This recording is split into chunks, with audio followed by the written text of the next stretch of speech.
Good morning, everyone, and welcome to the Tees Valley Labs Demo Day. Thank you very much for attending. Is everyone excited to see some pictures today? A little bit louder, everyone excited to see some pictures today? There we go. I'm very proud to be stood here today as we celebrate the successes of the businesses that have come through the Tees Valley Labs program, specifically the Stable and the Forge program. We've been in a very privileged position to kind of see the growth of the founders and their businesses as they've completed this program. And today is the opportunity for you to see what they've kind of built throughout their time working with us. So we're really excited for that. We know that programs like these offer a significant return in terms of on the local economy. It's not just about the businesses that are working with us here. It's those that sit in the supply chain. It's those in the wider ecosystem. The impact is astronomical. No, not many people will know, and I'll actually ask this question. Does anyone remember the difference engine? I've got one nod from Dave. So the difference engine, for those of you that don't know, was an accelerator program that was delivered in Tees Valley back in 2010. Not many will know it was one of the first accelerator programs to be delivered outside of London. And we had a number of significant wins through that program for our region. There's a lot of businesses that still reside in the northeast of England today that came through the difference engine. And there was significant higher successes as well. So we had one business going through that program that actually exited to Uber for over $4 billion. So it shows you the level of kind of what can be achieved through this. Now, a recent report by Nesta highlighted that over 5 years, on average, there's an additional £48 million invested in regions that have an accelerator program. This is a 243% increase in investment. And interestingly, it's not just investment directly into the businesses that have come through the accelerator program. What we typically see is if you have an accelerator program, then investors will kind of look at that region from outside of the area. It helps to kind of stimulate the ecosystem. We typically see more collaboration, more deal flow, more knowledge transfer. Businesses have the appetite to kind of look for investment because they're stimulated by what's happening through that type of thing. Equally, we typically see kind of founder exits on the back of that as well, and them coming back through as angel investors. So I think for us, running this program, we're hoping this is the start of that journey moving forward for the Tees Valley region. Now, in a year that Middlesbrough was announced as the fastest growing tech hub outside of London, it's given us great pleasure to actually launch the Tees Valley Labs program. You're going to see some incredible businesses today. It is that whole thing of if you don't invest in startups today, you're not going to see the scale-ups of the future. I look forward to following these businesses on their journey as they move forward. I guess from me and on behalf of Alt Labs, you've always got a friend in Alt Labs moving forward. If there's anything you need in terms of support, please do kind of feel free to get in touch with us. This is not the end, I guess is what I'm trying to say. Now, I just wanted to kind of finally offer some thank yous before I hand it over. Firstly, to our delivery team, Russell in particular, who's worked very heavily with the businesses across the Stable programs. To our partners as well. Imran will go into this in a little bit more detail, but thank you very much for everything that you've done to support these businesses throughout the program. In terms of the wider business community, we were absolutely blown away by the amount of business leaders that have wanted to really kind of rally around the businesses on our program, offering their time free of charge to support, coming in, delivering fireside chats, staying back to offer one-to-one guidance and support, providing introductions to their network. It's been absolutely incredible what we've seen on this. So to those businesses that have been involved, thank you very much for everything that you've done there as well. Now, everyone will have a bag that has a demo day program in. So you'll be able to kind of see who's pitching in what order. Obviously, it'll come through on the screen as well. There will be contact details for all of the businesses on there. So I guess my final ask is, whether you're an investor in the room, whether you're a support partner in the room, or whether you're a member of the local business community, if there is any way that you can help any of these businesses that you see today, please do reach out to them. An introduction could be just as beneficial to them as financial investment. So on that note, I'm going to hand it across to Imran. I hope you have a brilliant day. I'm really looking forward to it. Thank you very much.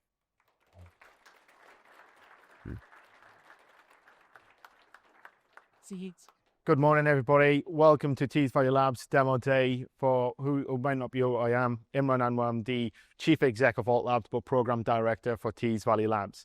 Now, today isn't just about celebrating the innovation or the startups. It's actually to celebrate the fact that people have taken the courage to step out their comfort zone to go and try and launch a business.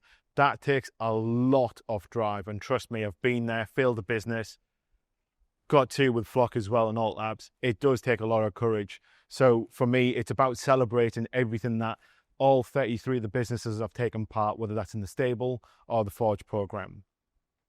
Now, when we looked at partnering onto the UK SPF bids, what we wanted to do is actually look at how do we rechange the local ecosystem? How do we use our experience at Alt Labs of having developed and successfully launched London Midland Labs, London North Eastern Railways Future Labs Initiative, the Billion Journey Project for Go Ahead Group across the UK and Europe.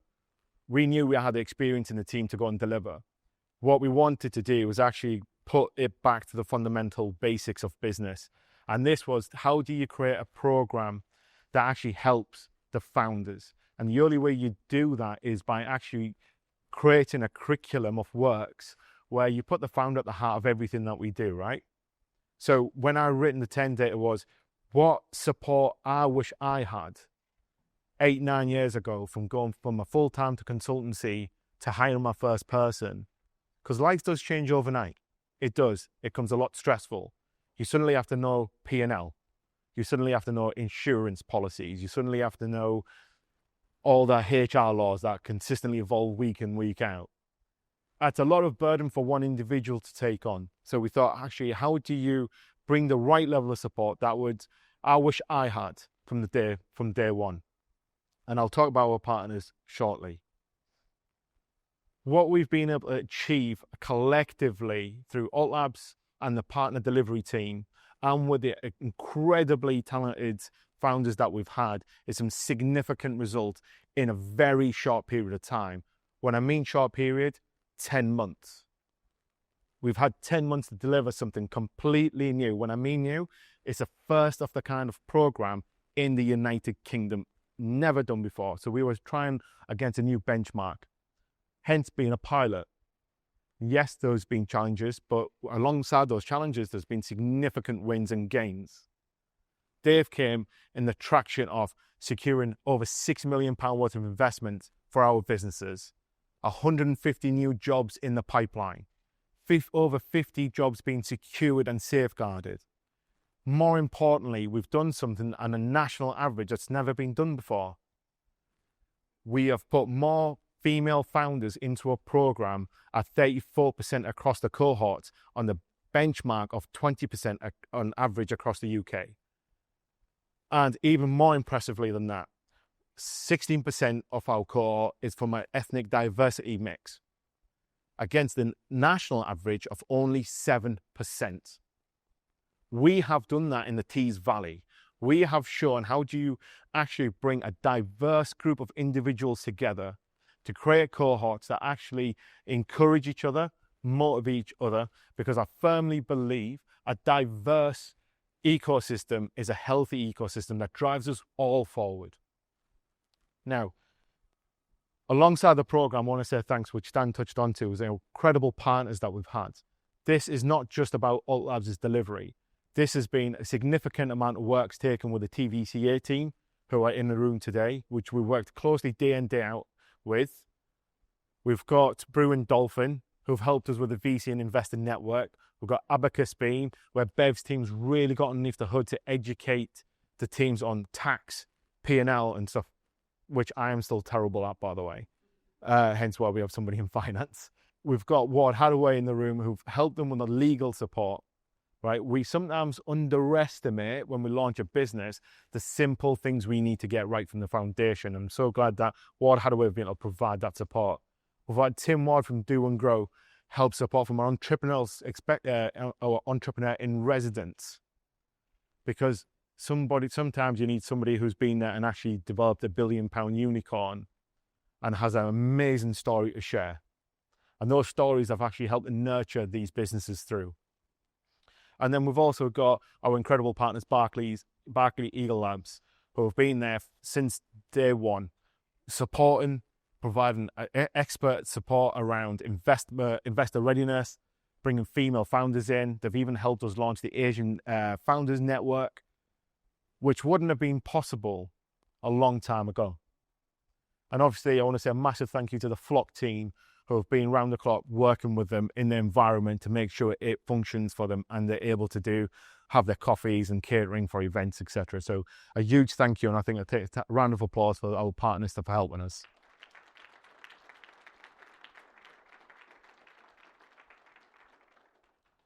Now, what we're going to see today is 33 businesses where we've got two different types. So one, we've got the stable cohort.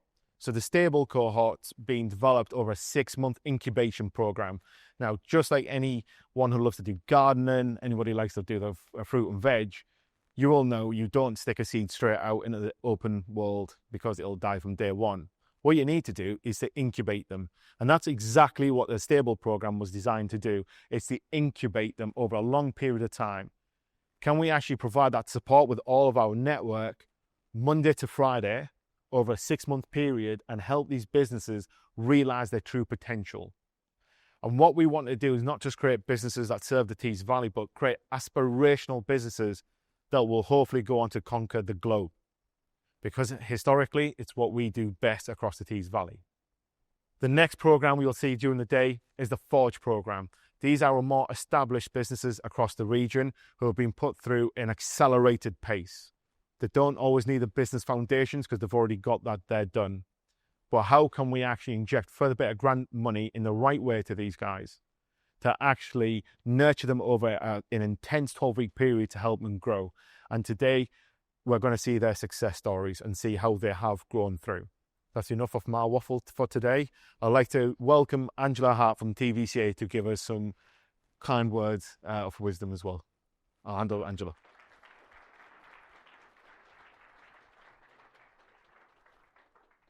Hi, good morning, everyone. I apologise. I know I'm not the speaker you were all expecting, so that's why I've got this.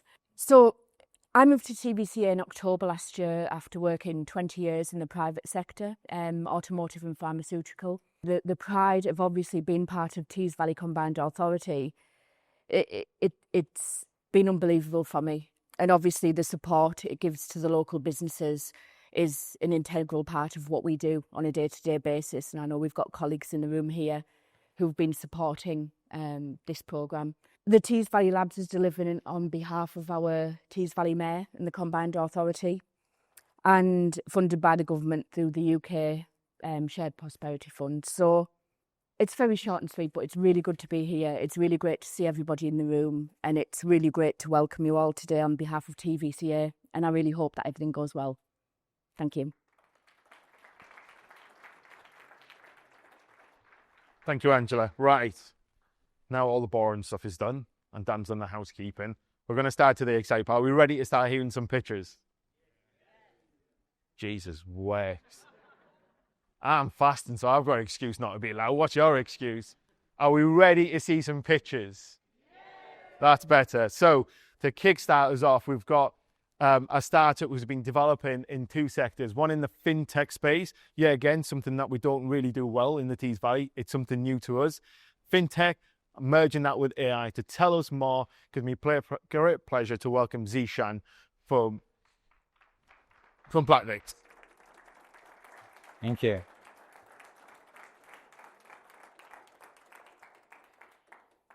Thank you, Imran. Good morning, everyone. My name is Zishan Ali Muhammad. I am the co-founder of Blackvix. Not every startup have a privilege to be in a demo day like this. Most of them relies on sending the pitch decks to the investors, and they think they have conveyed their message. But do you know how long the decision window of an investor is? It's 2 minutes and 14 seconds. That's it, what it takes. From the decision window, the startup spends around 9 months to secure their first check. Not only startups, but investors have problems too. 73% of those decks contain critical errors. So investor has to waste 40+ hours on due diligence, which could often lead to false positive. So this creates a gap, a massive of 500 billion pounds, this inefficiency in the startup and investor ecosystem. To address these problems, Platwix aims to bridge this gap with the innovation. So we have a solution for both startups and investors. For startups, we are providing investment intelligence, investment score, detailed competitive analysis, and a funding landscape. And for the investors, we are offering them a decision engine which will help them to evaluate deals and find the high potential startups, and also reduce their time on due diligence. With all of this is powered with the investment intelligence, making an multi-agent with an AI core. So here how it works. Startups upload the pitch deck, and within 60 seconds, they get the analysis done. Later, the AI agent matches them with the right investor. For the investors, they can upload multiple pitch decks, or they can filter out through the huge database of startups. The global market of VC is growing exponentially, and it's reaching around 1.25 trillion pounds by the end of 2033. So our SAM is $19.8 billion. We operate tied subscription model for both startups and investors, with a freemium approach to onboard as many users as possible. So by the end of the year one, we are projecting a revenue of over £1 million, which is scaling to £6 million by the end of year 3. Here is a preview of a startup. This is how the deck analysis has looked like, which is giving the score, and also the AI agent gauging the funding landscape. So what's next for the Platwix? This month, we are going to launch our first AI agent for startups, and in a couple of months, we will be launching investment intelligence first for the UK, then globally.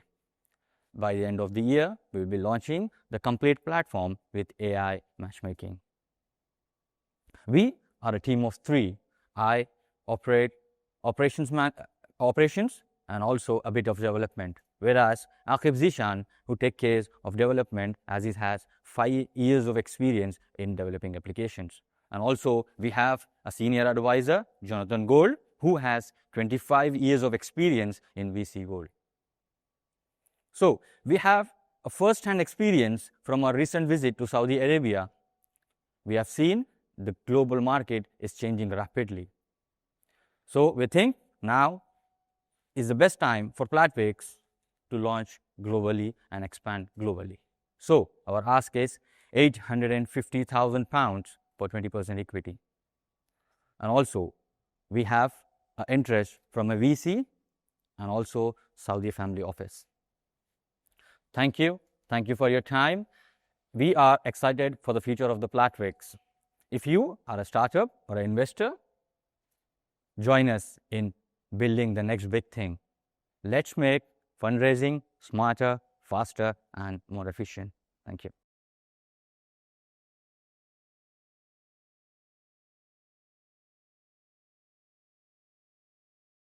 Thank you, Zishan. It's probably not the easiest to go first on that, so absolute credit for him for doing that. And yeah, so Zishan and I met out as well whilst we were out in Saudi the last few weeks, and it is amazing to see the traction that they're actually making in international markets as well. So yeah, again, when we're saying about making sure our businesses are global ready, I wasn't probably expecting it to be that quick, to be fair. So well done to them. Now, for our next startup, we know and we hear about how challenging it is to be in the education sector, right? About being a teacher, about attracting talent. What we've got in the next startups is actually lived experience in that education. They've taken their learnings and went, do you know what? We've got a problem there we know we can solve. So to tell us more, Lisa from Accessible.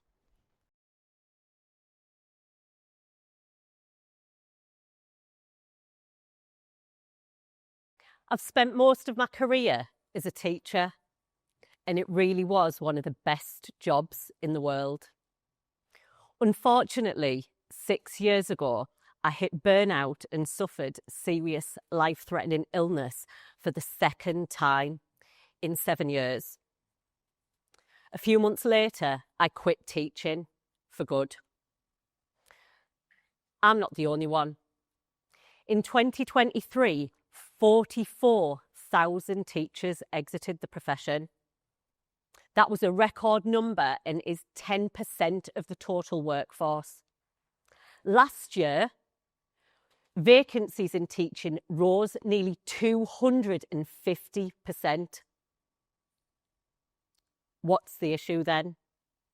Put simply, excessive workload. Let's look at the issues a little bit more closely. Marking is one of the top 5 causes of teacher stress. They spend evenings and weekends marking work, and it's a particular problem in subject with a lot of extended writing. In deprived communities like the one you see on the screen, the challenges are even greater. 50% of our communities are disadvantaged, and teachers that serve those communities have extra problems in trying to meet the additional needs of those children. How then do we break this cycle and keep great teachers in the classroom? Let me introduce you to Accessible. Founded by a team that believes we can and will transform education for future generations. We're a platform that marks, assesses and provides feedback for writing, English writing. We serve teachers, schools and academy trusts.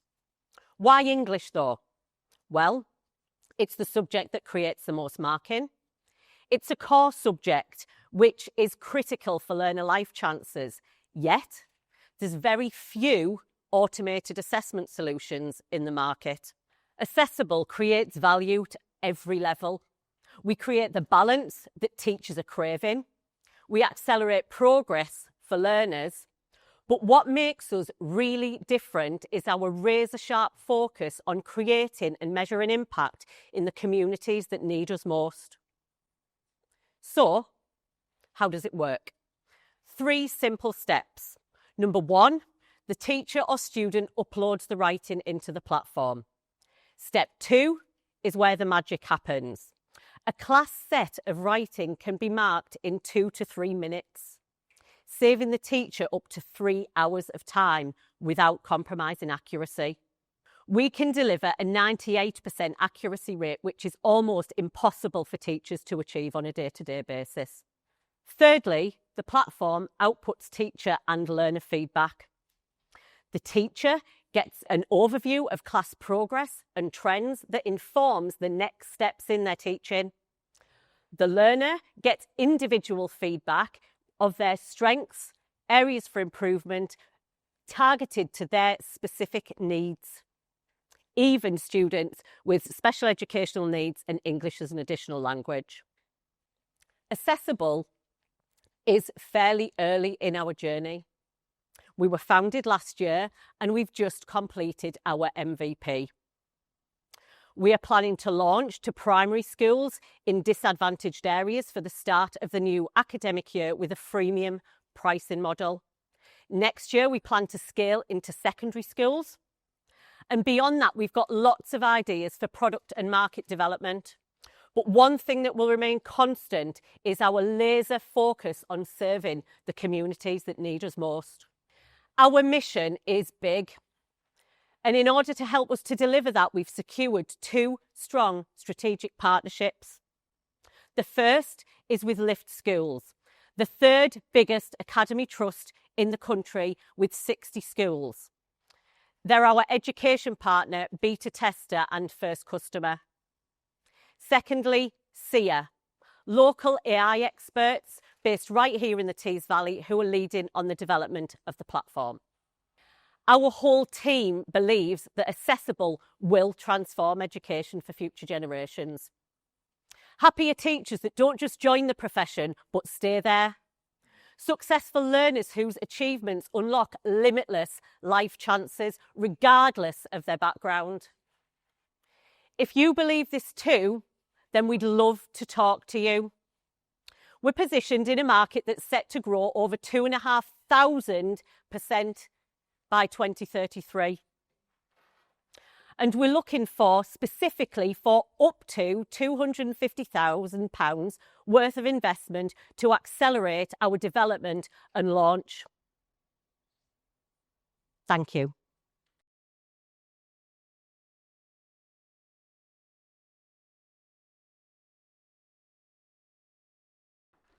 I think there's no surprise there that Lisa was a teacher. She delivered that as a A-class student, didn't she?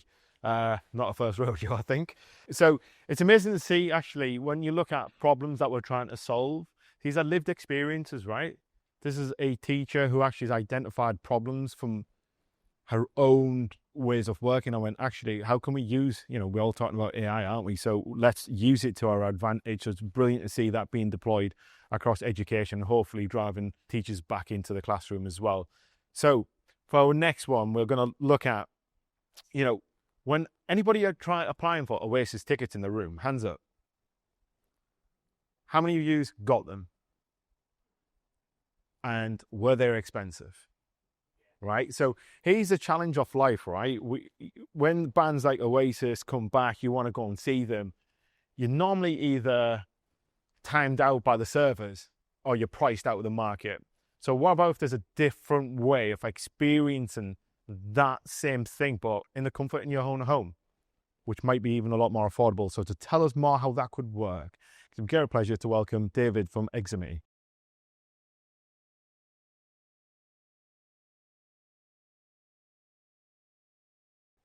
Good morning.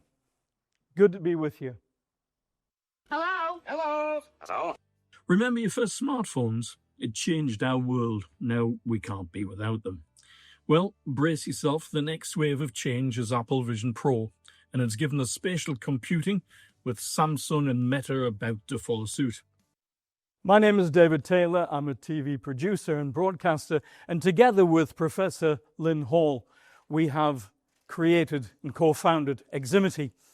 What Eximity is a platform on VR where we can shoot and distribute concerts, where we can bring friends together into a virtual space where you can be with your pals and yet at the same time experience a gig. And we aim to be the premier platform for distributing immersive content. Meet Amber. She might be brilliant, she might be a superstar, but she needs to tour. The reason is that the industry lost £11 billion a year when streaming started. And so touring is the only way to make money in music. But to tour, unfortunately, means endless hotels, endless traveling, and sheer boredom in between frantic times. And of course, for the fans, stadium gigs aren't necessarily good either. If you've ever been to one, I remember being at the back of a Bob Dylan concert and I couldn't tell you where he looks like, even on the giant screens that you watch. And it's all eye-wateringly expensive. But what if there was a better way? What if we could bring you into a box and actually put you virtually on the stage? You've got the absolute best seat in the house, where you can turn to your pals and you can see them sitting next to you. You can have a conversation.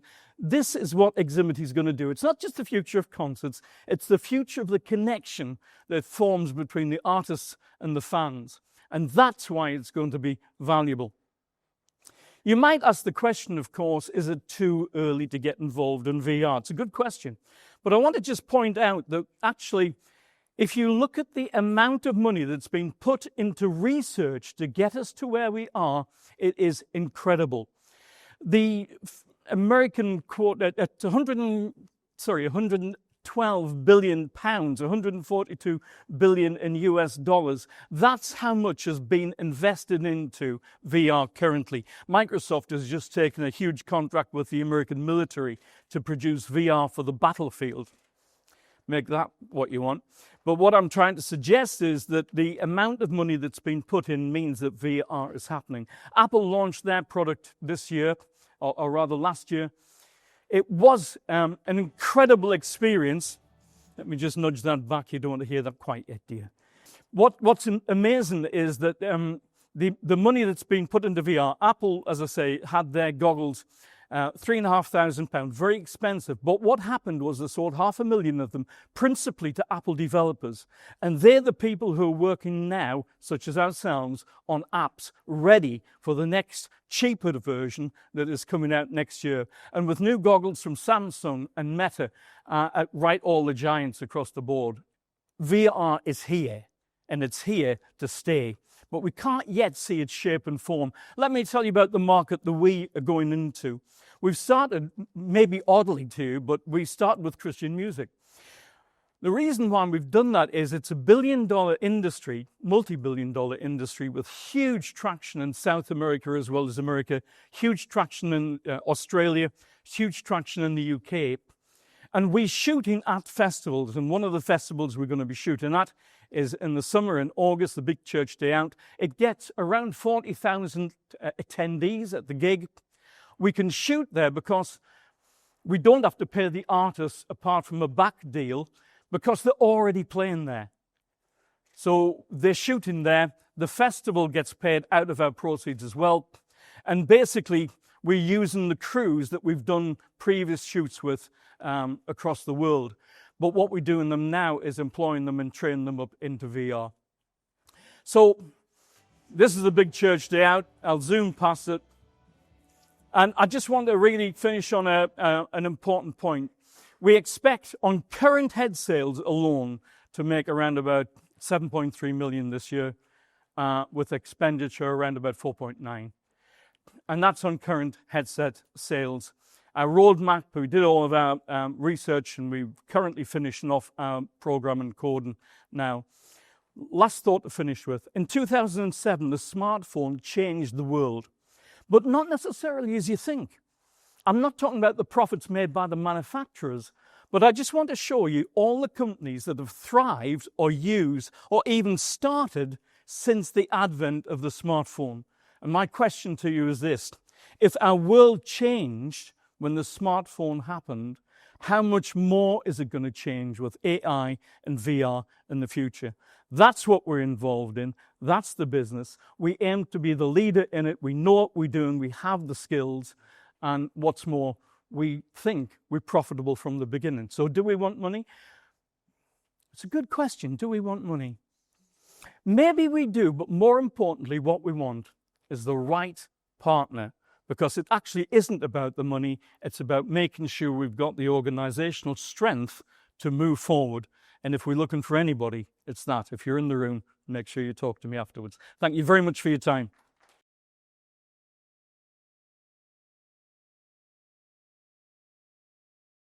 Amazing, David. Thank you very much. And yeah, I'm really looking forward to this space as well, to see how XR is going to actually revolutionize quite a lot of stuff that we see, even our content on normal TV being viewed through a different perspective.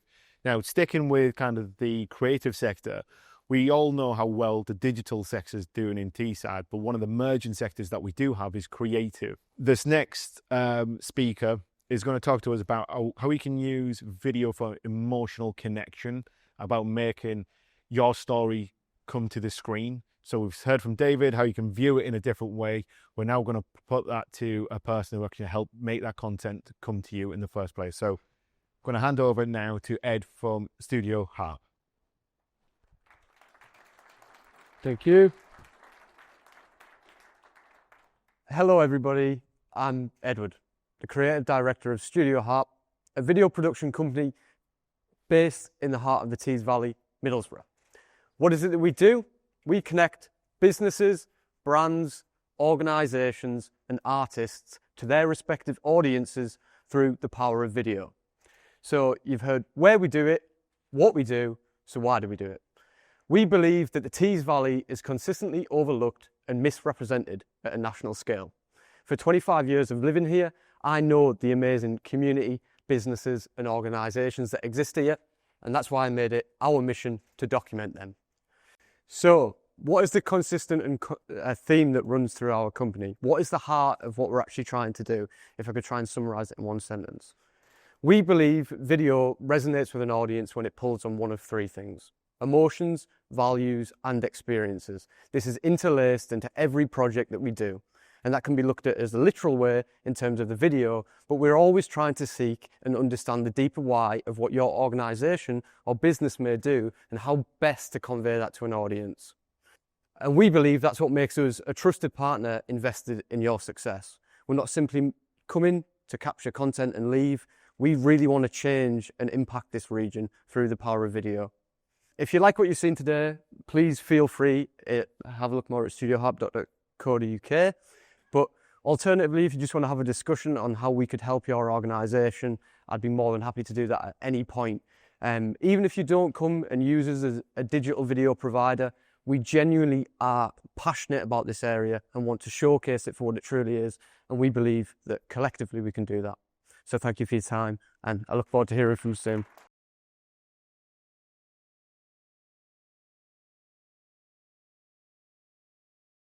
Amazing to see the creative still booming in our region as well, and going to be good to see over the next couple of months and more support that's coming their way.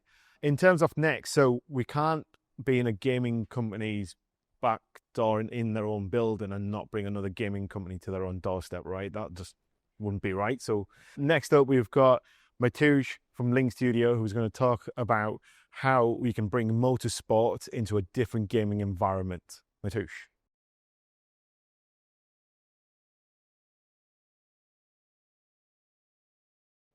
Thank you very much. Let's have a quick show of hands. How many of you here like motorsport? How many of you play video games? Well, you might enjoy what Link Studio is presenting. We are a game studio company with a very simple goal. We want to bring creative innovation back into most particularly motorsport games. Now, what do I mean by this?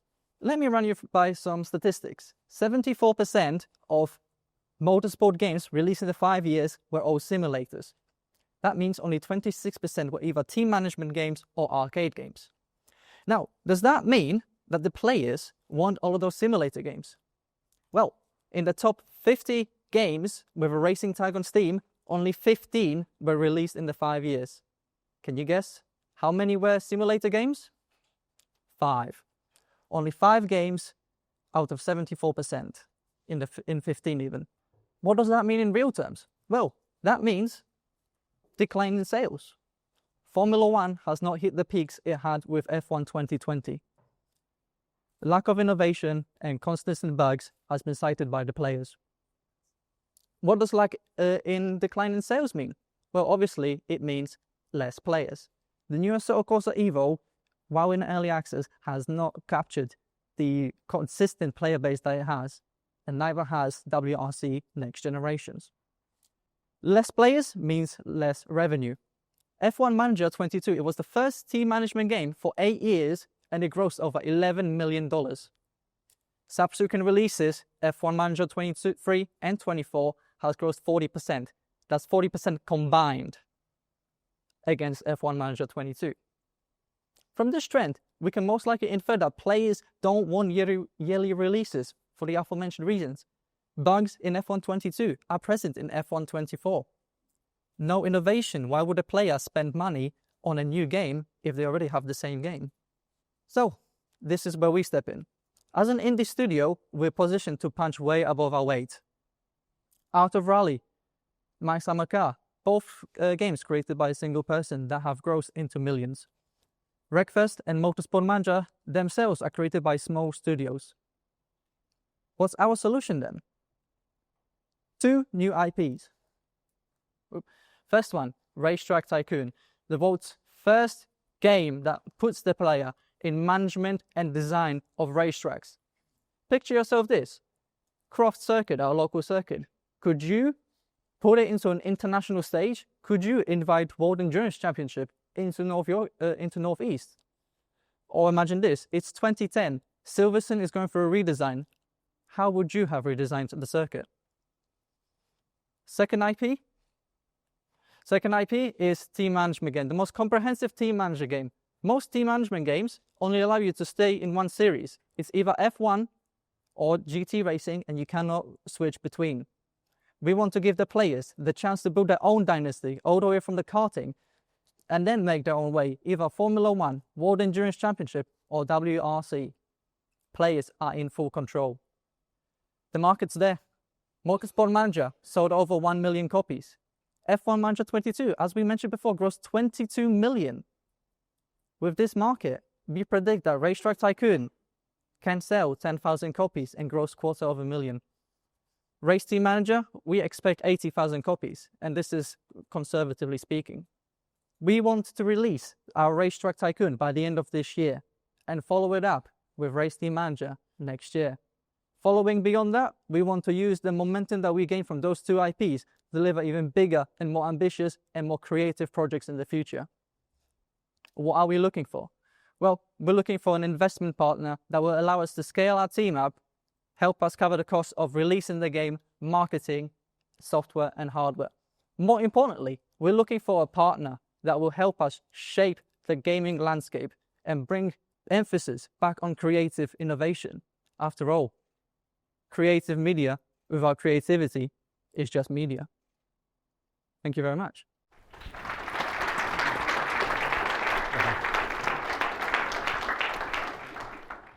Brilliant. And what we did early part of the program on the stable, Matoush brought his racing rig in and he got extremely competitive at Flock, by the way. I still disagree with my time being deleted, by the way. I think it's totally legitimate cutting corners on a racing track. It's absolutely fine. Finished the race at the end, but they still thought it was, he didn't want competition, did he? He can't be rocking up in a race suit and not winning on his own race rig. So next we're going to look at a startup that's actually looking at a different approach to hospitality. One that I can probably resonate with quite a bit as well with Flock is actually how do you improve the booking side, how do you improve customer experience? And I know the whole world of SaaS has had a bit of a kicking with AI being boom, but actually the right SaaS platforms will still merge through the markets and still are trending to succeed quite well with investors. So to tell us a bit more about what they're doing, we're going to hand over to Graham from Booksmart. Stop doing that. Keep giving them one. Good morning, everyone. I'm Graham from Booksmart. We were founded in 2024 to improve efficiencies and operations within the activities industry. A bit of background about myself. Started and successfully grew award-winning businesses in 2016 across multiple locations.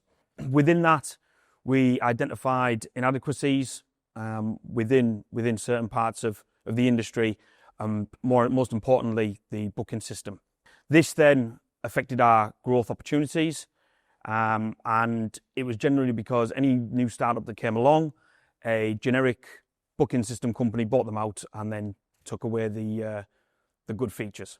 And we're not the only one. So the UK entertainment industry, there's 1.2 billion that turn over through booking systems. And that's focused to grow by 2.8 billion by 2029. And in this, there are 1.1 million employees as of 2024. And want to touch on as well, the estimated 167,000 on 0-hour contracts, which with upcoming legislation changes, our software can really help with that. Okay, so we want to revolutionise the booking system industry and look at it from a different point of view. And the way we're going to do that is dealing with business owners, operations directors, and branch managers to really focus on operational availability, help with profit maximisation, and intensive reporting. So the way that we're going to do that is with our staff management tool. And the staff management tool will effectively aid the operational availability within the business and help with profit maximisation, provide reporting for targeted marketing, and really help with analytics and KPIs. We're in our MVP at the moment. We're just finishing off. And our product launch is going to be within a month, where we'll be working with 10 businesses to complete feedback development and have a finalised product by Q3 this year. We really want to be your business growth partner. That's our complete aim. So thank you very much for your time. If you'd like to speak to me afterwards, I'll be in and around. Thank you.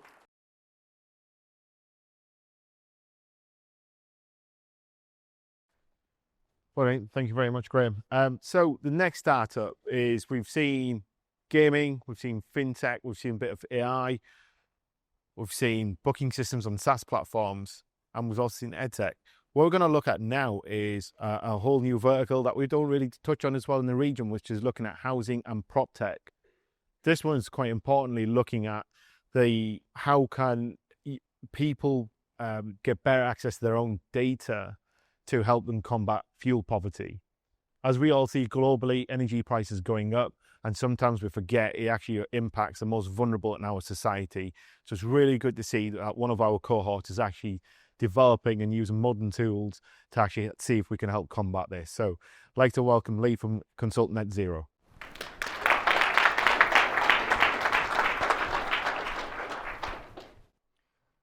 Morning everybody, my name is Lee Gatley Hall and I'm the founder of Home Hub and of Consult Net Zero. Home Hub is a tenant engagement platform designed to eradicate fuel poverty. It's a bold statement, but the problem is so vast it needs bold actions. Millions of families in England and Wales alone are struggling with their energy bills. Set to go up in April by around 6.5%, it's something that I think everybody here has felt. 9,500 people each year die attributed to living in a cold home. It's something that I feel is just simply unacceptable. With millions of people going to food banks, just in the last 12 months alone, over 3 million emergency food parcels were handed out. For perspective, that's 4 times the entire population of the Tees Valley. Thing is, the government recognises this is a problem and there's billions of pounds out there available for energy efficiency. Problem we're seeing is people just simply don't know how to access it, don't know what it's all about, meaning billions are left unallocated or returned back to the funder. Statistically, 1 in 6 of us here is in fuel poverty. Energy bills are simply too high, wages are simply too low. And what that's resulting in is an impossible question. Heating or eating? You've got families living out of single homes, single rooms in their homes, not being able to afford to heat the whole home. We've got the solution. Home Hub is a tenant engagement platform powered by AI, giving users the tools to truly understand their home's energy performance. It means homeowners can sit in the comfort of the home, or tenants, have used AI to really support their knowledge. It means they don't need to ring up landlords, they don't need to complain about things, they can actually do things themselves from the comfort of their own home, leading to better efficiency, more understanding, and a better tenant engagement with these large-scale programs. We've had some fantastic early traction. We've gone and tested this with numerous housing providers across the region just to see what they think, see what they want, and see what we can do to solve this problem. We have a demonstrator platform due to be released at the end of March, and we've already got one large local housing provider signed up, ready to go day one. We're truly at our hockey stick moment. We're ready to blast off. In the first year, we're aiming to have around 2,500 users, making sure we nail the value for our customers, making sure we've got our customer journey absolutely nailed down, making sure everyone's happy with it. We predict that this will vastly grow. By year 5, we aim to have around 200,000 users. Home Hub is happening with or without investment. Like I say, we've already got our demonstrator ready to go and we've already got users signed up. However, if you like what we're doing and you want to get involved, please come and talk to me after. So the question I keep getting asked is, why am I doing this? Why you? Why are you so driven to make this work? And if you remember the picture from the third slide, the truth is, that was me 30 years ago, living in Port Clarence, a stone's throw from this building, living out of a single room, heating the whole home's unaffordable, single glazed windows, heat loss everywhere. You don't really realise you're in poverty when you're younger. It's not until you're older and you have your own children that you truly understand it. Back then, we didn't have food banks. What we did have was wonderful people like Sister Imelda who'd come and give out food parcels to people in need. Join us. Let's end fuel poverty together. Thank you.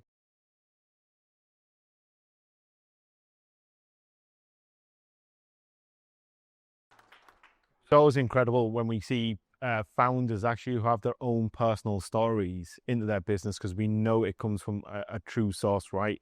This is not about just generating millions and billions of pounds. It's about really solving problems really close to home, and no other better person who's got that lived experience to try and actually help other people within our society. So really going to be good to see how Lead develops their platform through for the B2C.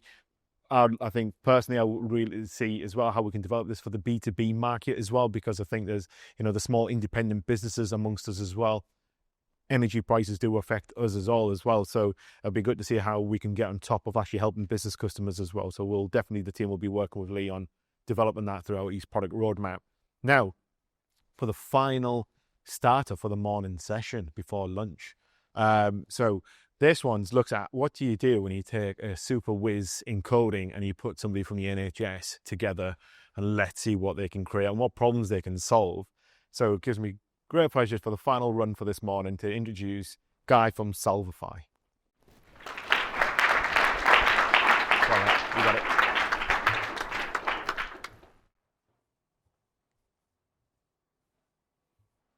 £8 trillion. £8 trillion. That's how much the healthcare industry costs globally every single year. And a huge amount of that, 1.4 trillion, is spent on stock and inventory. Now the problem is, inventory, especially in pre-hospital care settings, is often broken and outdated. I'm Guy Brown, co-founder of Solvify, and Solvify is a SaaS platform built to fix broken, outdated medical inventory systems that the healthcare rely on. Every day, medics are going to use vital medicines only to find that they're missing or expired or have been stored incorrectly and need to be thrown away. It's costing organisations billions. Every single compliance error can lead to legal battles or worse, cost lives.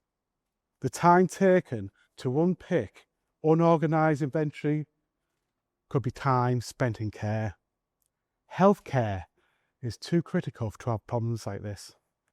Our co-founder Craig was an offshore medic, and he arrived on rigs only to find that the stock is missing or expired. He's witnessed life-threatening emergencies worsened by outdated inventory methods. Events like the Manchester bombing and Brixton crush highlight this urgency, where lives hung in the balance because basic supplies weren't available. No medic should question their equipment when lives are at stake. So we created Solvify. Solvify is a platform built around medicines and the knowledge and understanding of how to track and hold them. It ensures the right supplies are in the right place at the right time.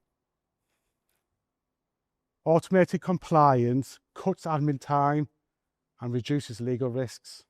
Real-time tracking prevents waste, saves money, and stops dangerous stock shortages. It's user-friendly, it improves efficiency, and it helps teams work faster.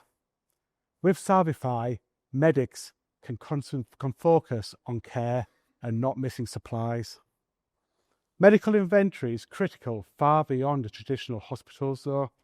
It powers entire industries. Private ambulances, event medics and police all rely on precise stock control. Fire and rescue, military and remote industries need continuous stock availability. And the heavily regulated industries of oil and gas and maritime demand compliance. Wherever medical inventory is needed, Solvify is ready to give reliability and control. This is a massive market, and Solvify is built and ready to scale it. So as we've onboarded and welcomed our customers, all on a tiered monthly subscription model, we've got to know them, we've understood them, and learned about their organisations, their operations and their other pain points. We know that we're not just solving inventory, we're shaping the future of their operations. Salvify is evolving into a true digital medical ecosystem. Our roadmap is introducing tools, functionality and modules to improve teams' workflows. We want to become the go-to digital platform for medical professionals worldwide. Our core team understand the challenges of pre-hospital care and compliance firsthand. Craig's vast pre-hospital care experience is built from multiple different industries, and my career in tech has built and delivered compliance-based software time and time again. Our fractional marketing team are driving brand growth across multiple sectors, and interns are implementing AI to enhance efficiencies and improve operations. This team isn't guessing. We've lived the problem and built the solution. So let me ask you this. If you collapse at a sports stadium, concert, at the airport or on a cruise, how confident are you that the medics have the right supplies to save your life? Salvify is making sure that they do. And if you want to be part of our journey, then we'd love to start a conversation. We believe that confidence in care starts with the right supplies always available. And with Salvify, that is now a reality. Thank you very much.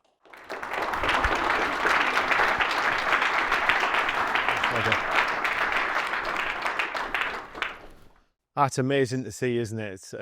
What happens when you put the right people together into a team to create amazing products that actually will go on to save hundreds of thousands of lives. And for us, it's been an absolute pleasure having Guy and Graham on the programme, because we've seen them hold meetings with their clients on site. We've seen the NHS be in and them opening doors, having those conversations and actually landing contracts, right? So this is a cohort that already started 6-7 months ago with an idea. And we can see from the first cohort that how well they've all came through and how they've actually turned an idea into traction and into a business that actually they all have great cause and meanings behind them. So for me and from everybody, a massive round of applause for well done for your achievements.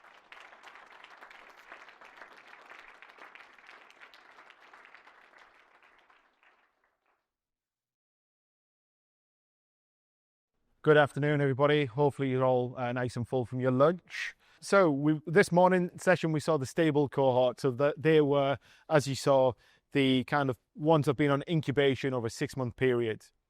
Now we're going to focus on our Forge program.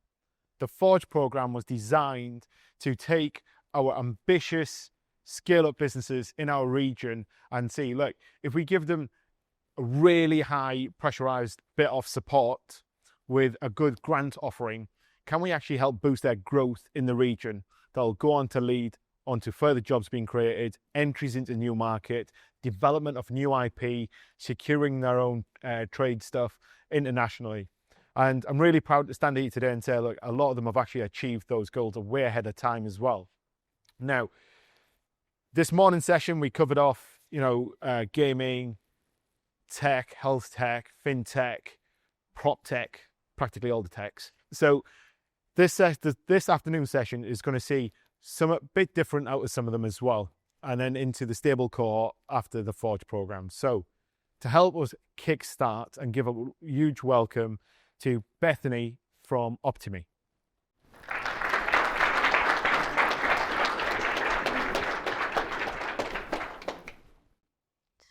So, a third of our working lives is spent in the workplace. Quick question. Is it possible to separate work and life? 2 decades ago, I trained as a professional dancer, and we were told to leave our problems at the door. Any personal challenges that were going on needed to be left outside and shouldn't affect our performance. The same can be said for the workplace. How can we walk into an office and expect that our personal challenges suddenly disappear? Here at Optimi, We are here to question how businesses can truly support their people. Imagine a workplace where everyone feels they belong, where health and well-being, equity, diversity and inclusion are integrated to drive productivity, happiness and success. I'd like you to meet Emma. She's currently navigating stress and sleepless nights. She needs support on how she can regain balance, but struggling to find the headspace to do so. Meet James. He's really struggling with stress, which is leading to exhaustion and financial pressures. So he needs additional support around stress awareness, stress management, and financial well-being. And finally, Alex. He really wants to learn how to manage his well-being better, to help with his mental health and really boost his performance in the workplace. At Optime, these are just 3 ways that we help employees across many thousands of different other scenarios. So how do we do this? So Optime works on a 6 pillars of wellbeing model, including mind, body, career, surroundings, relationships, and money. Current solutions are often missing the mark, failing to do what we try to do most of all, and that's to create a personalised solution for people, making sure that they have key takeaways to implement into the daily routine. Through the use of AI, we're providing a wellbeing coach for every individual, alongside rewards to help with behaviour change. So did you know that 54% of all working days are lost to ill health are due to stress, anxiety and depression? 71% of employees said personal problems affect their well-being. Yet 85% of employees would participate in a wellbeing programme if there was one available. And Optime isn't just for employees. It's there to support HR leaders and businesses to create more productive, engaged workforces. We do that without adding to additional workload. So using an AI wellbeing coach, we're able to provide wellbeing support, real-time data, and additional resources to act as that additional support within the business. So these are some of the organisations that we have been supporting over a longer period of time. Other recognitions that we've had to show our development within the workplace wellbeing space is a startup award from the Institute of Directors. We've been successful with the Innovate UK grant application. We were successful as an Ignite Accelerator, and of course the support of the Forge and TVCA. So if you're looking to help create healthier, more engaged workforces, or interested in talking to me about investment opportunities, then please get in touch. Thank you for listening.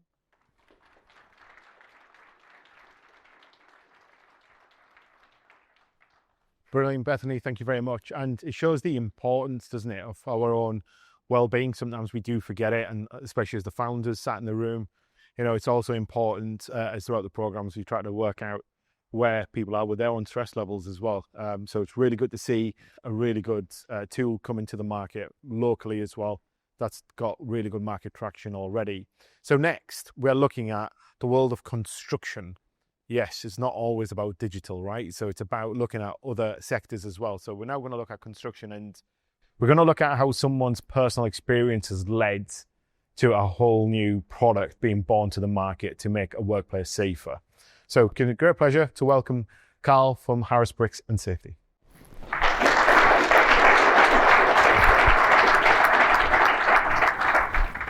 Thank you. Did you know that the construction industry is emitting 10 million kilograms of CO2 in the atmosphere per annum? We have an innovation that can reduce that by 0.57%. That is the equivalent of 32,500 diesel cars on the road for the full year. And that is 57,000 tonnes. Our system is a wall bracing system that will ensure safety on all sites. We can reduce accidents, near misses, danger occurrences and possible fatalities. And we can reduce monetary losses by 155 million per annum. And we can reduce waste management by at least 35 million bricks and 30,000 cubic metres of cement. Enough to build another 3,500 houses. I was a bricklayer for over 27 years and my career path was cut short due to a life-changing injury. And this was due to a wall that collapsed on me mid-brace. We're on a mission to have this system implemented right across our construction industry into all lab sites and also into our further education department. We've also had the system implemented into the further education department. I'm currently working with the City and Guilds and the Construction Industry Training Board. My personal injury I suffered was a wall collapsing on me mid-brace.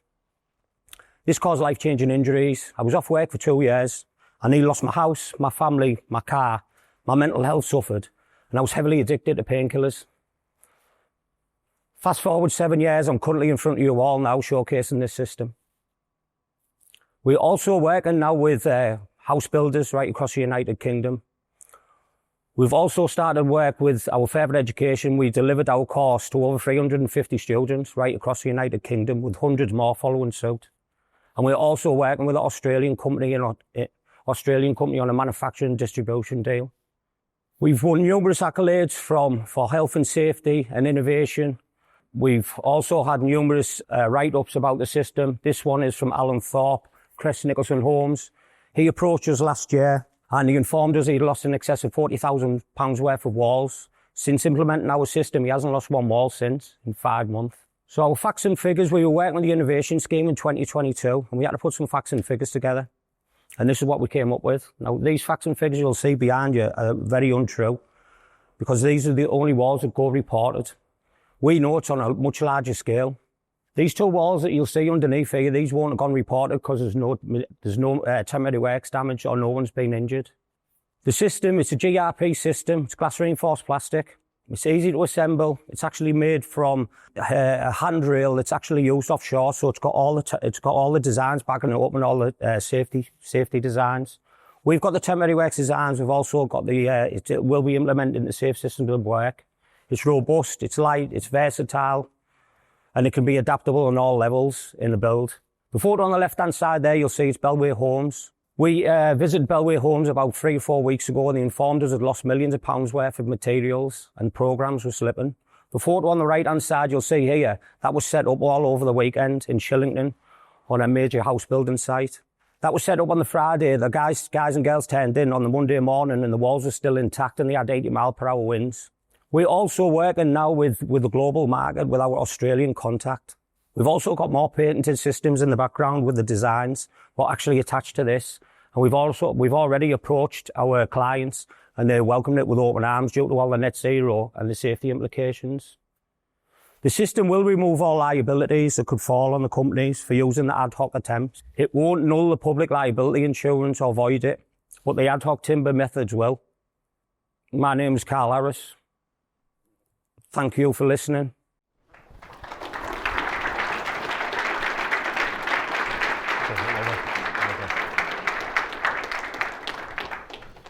One thing I said in the morning session, it's the personal stories that have led to these businesses being born. A significant injury. You know, when we started looking at the Tees Valley Labs program initiative, we said we just didn't want to have a program that was just purely fixated on digital, because it's businesses like Carl's that sometimes get lost in the past, where they didn't get the opportunity to showcase amazing innovation and amazing products that they've built. Now, sticking with this theme of construction, we're looking at the next scale up is going to talk to about how an unusual conversation led to him going into the world of business, and actually more the importance of actually being clean, smart energy that we all benefit from in the future. So I'll hand over to Ryan to tell us more.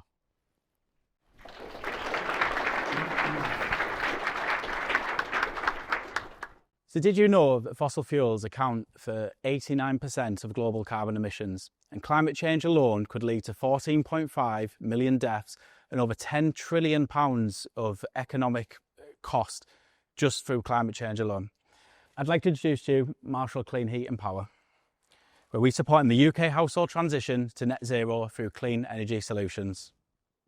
So the journey began for me back in 2004, with my granddad saying to me, get a trade, son, you'll never look back. 4 years on, here I am, establishing a company in the height of a financial crisis. However, 17 years later, I didn't look back, and I've since completed a business degree, an MBA, and become a chartered manager. So the business was established back in 2008 We currently are based in Stockton and operate throughout the north of England. And we have 25 employees with turnover in excess of £3 million.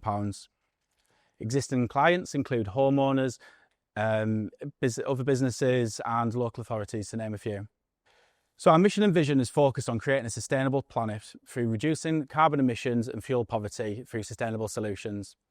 We live and breathe our 4 core values at the company, which are continuous improvement, being pioneers, delivering exceptional outcomes and togetherness. Combined, the UK clean heat and power industries are worth over £6.6 billion and growing at a fast pace. The Climate Change Committee suggests that 19 million heat pumps need to be installed if we're going to achieve net zero by 2050. However, only 275,000 are installed today.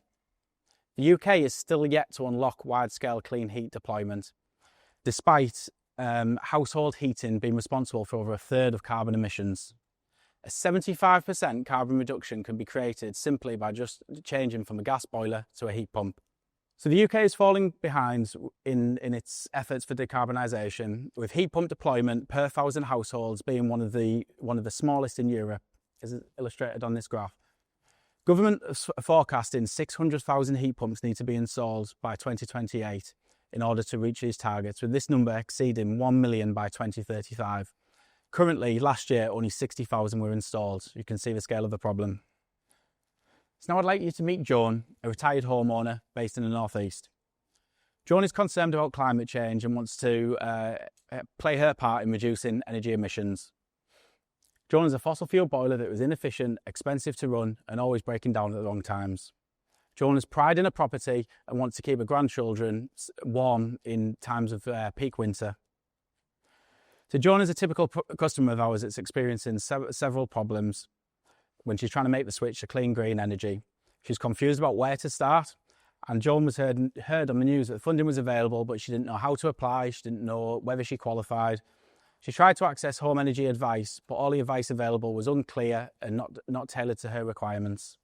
As a last resort, Joan contacted her local plumber for help. However, they didn't have the right skills. She then spoke to a national company who could help, but not for over 8 weeks. So I believe there's 3 key solutions to help solve problems that many homeowners are experiencing in the transition to clean energy. The first one is to increase confidence and willingness for homeowners to make the switch to green energy. The second one is to enhance the customer journey, and the third one is to offer a combined range of solutions. So we're going to build a knowledge base of articles to create positive narratives and stimulate customer demand. Case studies and testimonials will provide positive experiences, and public engagements during the upgrade journey will help provide positive narratives. Digital tools would provide specifications tailored to each property with instant costs and grant funding implementation, all found at a click of a button. So we're going to offer also a range of a customer portal, and we're going to arrange a innovative LiDAR scanning software as well to help it increase efficiency and really improve that customer journey. A set of combined solutions are also going to help complement each other and increase return on investment, and home energy management systems are going to provide automated controls with all renewable technologies integrated to provide the ultimate package. So as a 17-year-old company, we already have a range of USPs that you can see behind me. This is going to help create competitive advantage and provide a foundation for growth as we embark on our expansion journey. Significant funding received from TVCA4's programme, along with our own self-investment, is going to help implement our package of solutions. Planned activity should propel the business in its next stages of growth. So all that's left for me to say is the future of energy starts at home. Join us in leading the charge towards sustainable living, because every home matters in the fight for net zero. Thank you very much. And if you would like to scan the QR code, please feel free to do so.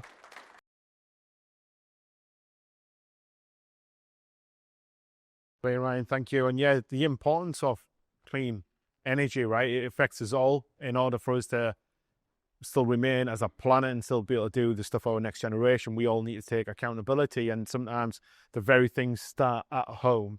And one of the key things that we've had throughout the program as well on the marketing side is we've had a residential expert in terms of Dave Norris, who's accountable for lecturing quite a lot of our marketing talent being on the program through MediaWorks to provide that training to help the Forge programs to really look at, if we're going to go and get investment, if you're going to put your brand in front of clients, what does that brand need to look like, and actually how do you execute a strategic marketing plan, which I think a lot of the Forge program have had really good benefit from. So next we have a look at talking about next energy, right? Who in the room hasn't heard of AI? Good. I'd be really worried. So we're looking at the world of AI now, and one of the key things on the next scale up is they've actually already developed a product and already recently sold that product to an American investor firm, which is significant because I think it really showcases the talent that's coming out of the Tees Valley and where we can start leading at the front with when it comes to AI. But the great thing is, I'm not going to talk to you about AI. We've got an expert who does. So I'm going to hand over to Hannah from SEA.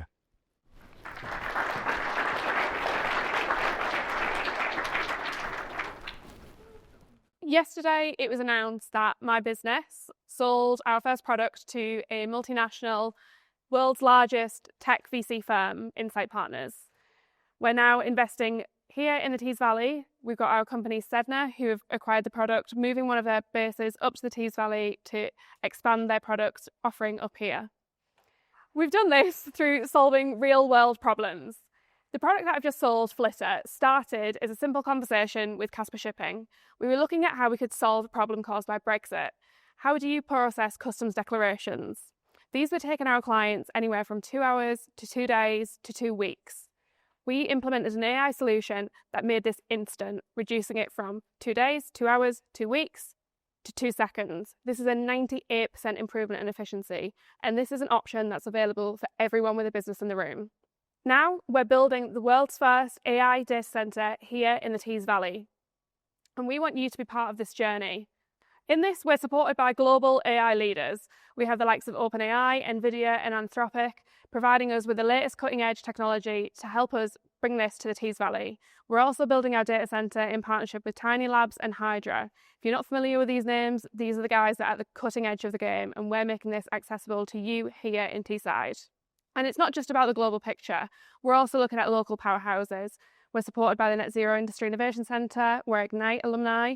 We're also working with the International Chamber of Commerce and the Digital Catapult to help bring this technology here to Teesside and here to you. It's really important to us that we're able to do this. We're from Teesside, we're passionate about the Tees Valley, and we want to be building cutting edge technology here. We want to help you optimise your businesses, identify challenges and help you accelerate your growth. As part of this, we're inviting you on the journey. If you have a data problem, if you're interested in AI, we want you to be part of the story too. A really important aspect for this for us is the Social Compute Fund.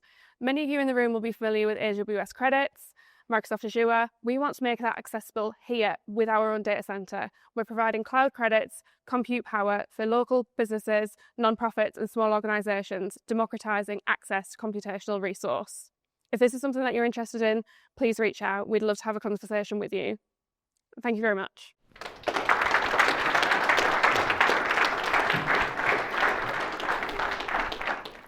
Amazing to see how one of our very own talent is now being able to sell out to an American investment firm who are bringing inward investment in, and actually we're starting to lead the front from AI, and it'll be really good to see how SEA develop through their data center strategies as well, and actually supporting TVCA on a much wider field, because I think we'll all probably agree data centers are coming more and more critical the more and more we move into the digital space. In order for us to stay ahead of the curve against international markets, we really need our own kind of sandbox environment where our businesses in the region can develop technology and play in that environment to help them scale and grow. Now, in the morning session for the folk that were here, we looked at how XR and VR is being used for the entertainment sector. How about using it in business operations? How do you optimize business ops? How do you get a different view of projects with using that type of technology in business to business environment? So it gives me great honor to welcome Paul from Tricor to tell us how they're doing it.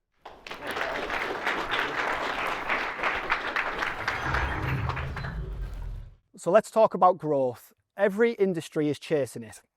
Now, where is it growing the fastest? If you had to think of yourself, which sectors are rapidly growing, which would it be? Well, it's technology and it's renewable energy. Unfortunately, Tricor are right at the intersection of those two sectors. So who are we? We're a rapidly growing Tees Valley business. We merge cutting edge digital solutions with engineering expertise. We do that globally, and we work in the renewable market, we work in the rail sector, and we also work in manufacturing. So what do? Well, the main work streams are across the bottom there. Basically, we combine digital solutions with engineering excellence, and we provide innovative and productive services to drive automation. We use tech-driven processes to improve decision-making and reduce risk, and we have a passion for addressing pain points in industry to deliver safe, sustainable and cost-effective solutions. We're passionate about the region, we're passionate about the people we employ, we are passionate about digital transformation, and we have a target of a sustainable industry. So Tricor isn't just growing, it's accelerating. We've managed to achieve multi-million-pound turnover in the first 12 months operating as Tricor. We're working with industry giants such as Ørsted, TE, LNER, WindNL. We've delivered projects in Europe, we've delivered projects in America. We have secured framework for a multi-year framework with an offshore giant. We've built a diverse and inclusive team, including my wife, who's over there, works offshore, and I think it's 99.9% male dominated. And we're having some great results with our cable testing services. Our achievements go beyond sort of financial. We won Small T's Tech Business of the Year. We've just sailed through our ISO audit. We are working on 3 Innovate UK projects. We're looking at groundbreaking stuff to do with VR and AI.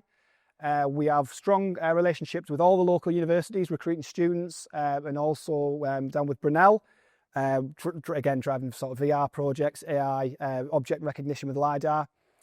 We've worked on some flagship projects across the world, and we support the local community with sponsorships.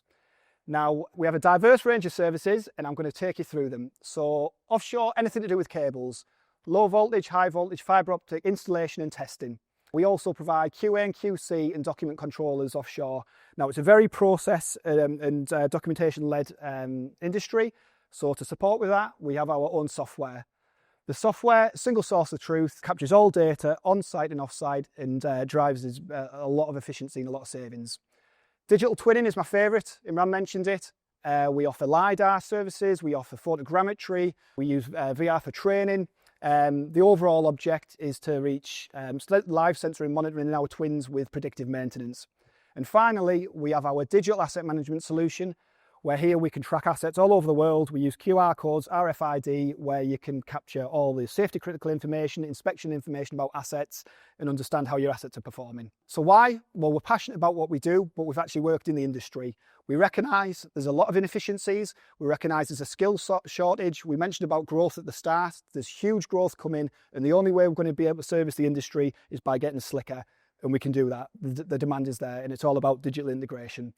Now, I appreciate less is more, and I'll probably get a ticking off from Imran for sharing this. But in terms of content, I'm going to show you some cool stuff. So this is some of the case studies and LiDAR scanning that we've done. This is the offshore cable testing. We've just done a job over in the Netherlands that went really well. We're going back there. We've got a job coming up in India. This is the software. This is the VR. We scanned a turbine. That's within 20 millimeters of reality. People can be trained technically in a hazard-free environment. Safety training, evacuation procedures, AI avatar that you can speak to in multiple languages. This is some of the outputs from an Innovate UK project. This is Darlington Station. We scanned it. We took the 2 models. We created a virtual environment where people can see what the station's going to be like before it's built. LNER have used that for a lot of purposes, project management, training. We're using FlexSim for optimization of manufacturing. We've done drone stuff. We've done internal blade scanning, object defects detection. So yeah, I mean, we're working with some big players, but ultimately we want to do more. So what do we want? Well, we want more partners. We love what we do, and we want to do it with more. We really want to push our cable testing service. It's going very well. We received some amazing feedback. R&D opportunities we'd like to do. If anyone's got any ideas, please get your phones out now. Follow us on LinkedIn. And finally, final bit of innovation here. So this is quite cool. I'll let the AI avatar say it, but we've built an AI avatar that's got all the technical knowledge, joining instructions. This has been used as an expert 24/7. You can speak to the teams, can speak to it, and it'll give them support. And that's available in a.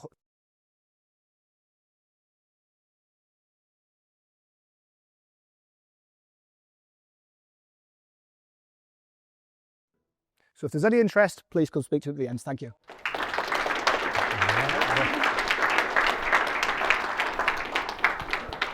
Just in time, I thought we were going to come and have to drag him off. Brilliant. It's amazing to see, isn't it? One of our very own in India, China. Who knew, right? What I said earlier is we want our businesses across the Tees Valley to be global ready, because the market is far greater than just home, right? So let's develop businesses who have a much bigger ambition, much bigger view. As we heard from Carl, we're trying to explore Australia, making really good headway into there. So yeah, again, small things start here, but they tend to great globally as well. So now looking at somebody who I can have a good relative relation to in terms of work, in terms of I spent several years in the police force, and this individual has actually taken his life experience as a police officer and actually learned the challenges that they actually do have from a wealth-being and a health-being point of view, and actually launching a very interesting business that he's come to share with us today. So I'm going to hand over to Jonathan from Blue Light Escapes.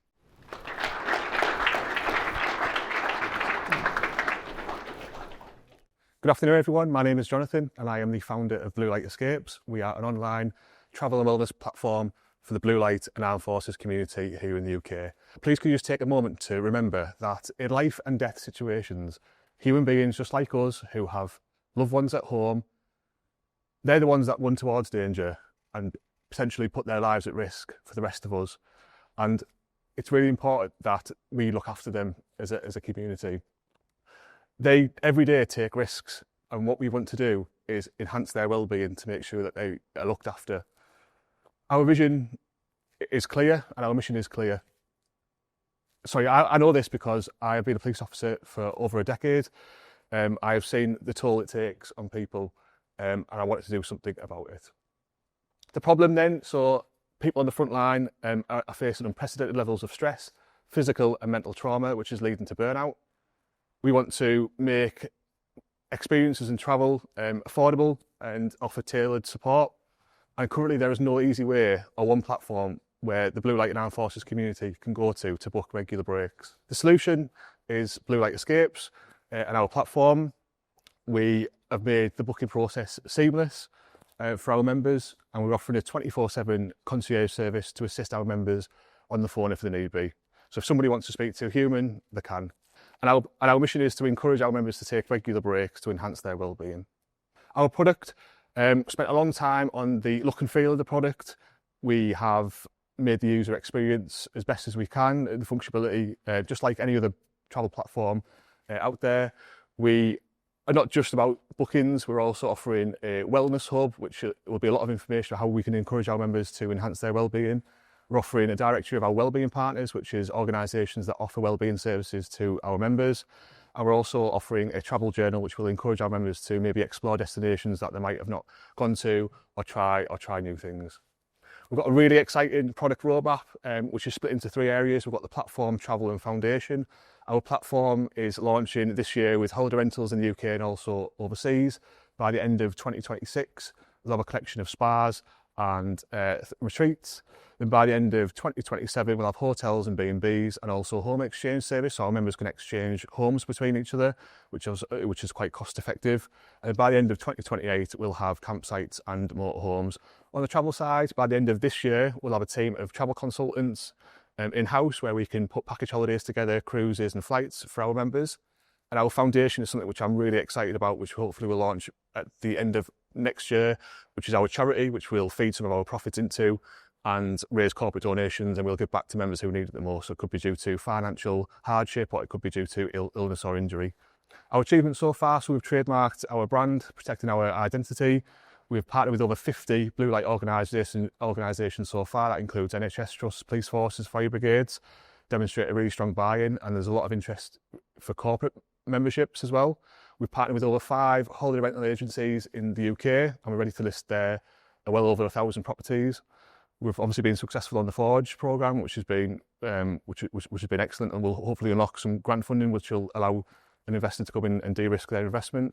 And we've also been collaborating with advisors within the travel and business sector, shaping our strategy. We've had some traction so far, so we are still pre-revenue. However, we've had a lot of traction so far. We've received great feedback from the Blue Light community and Armed Forces. We've had some really good discussions with organisations about corporate memberships, and we are growing organically without any formal marketing, and we are being recognised for the social mission that we're on.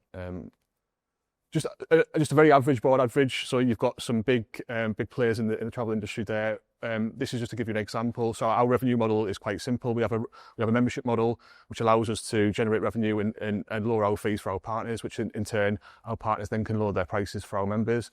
So as an average, a holiday rental in the UK for 7 nights, £1,000. Our partners are looking at offering a discount of 15%, which will reduce the price. And because of our booking fees, you know, there's a potential saving of hundreds of pounds for our members.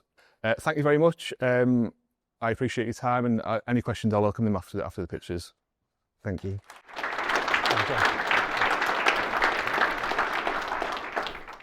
Amazing to see people from our own forces actually taking their roles to a whole new level, actually understanding how can you bring an offer from lived experience to help other colleagues across the industry. Let's just hope that you can actually spin that off, Jonathan, for the B2B market for us founders and business people. Yeah, cool. If not, I'm sure we can find a blue light card for me somewhere. Next up, it's about looking at how do you take your frustrations in your day job. You're trying to do reports, you get frustrated, multiple platforms to try to look at, and it gets a bit hectic and crazy.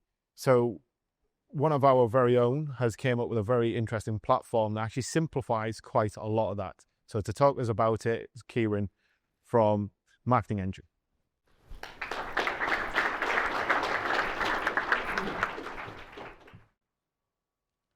Good afternoon. Half the money I spend on advertising is wasted.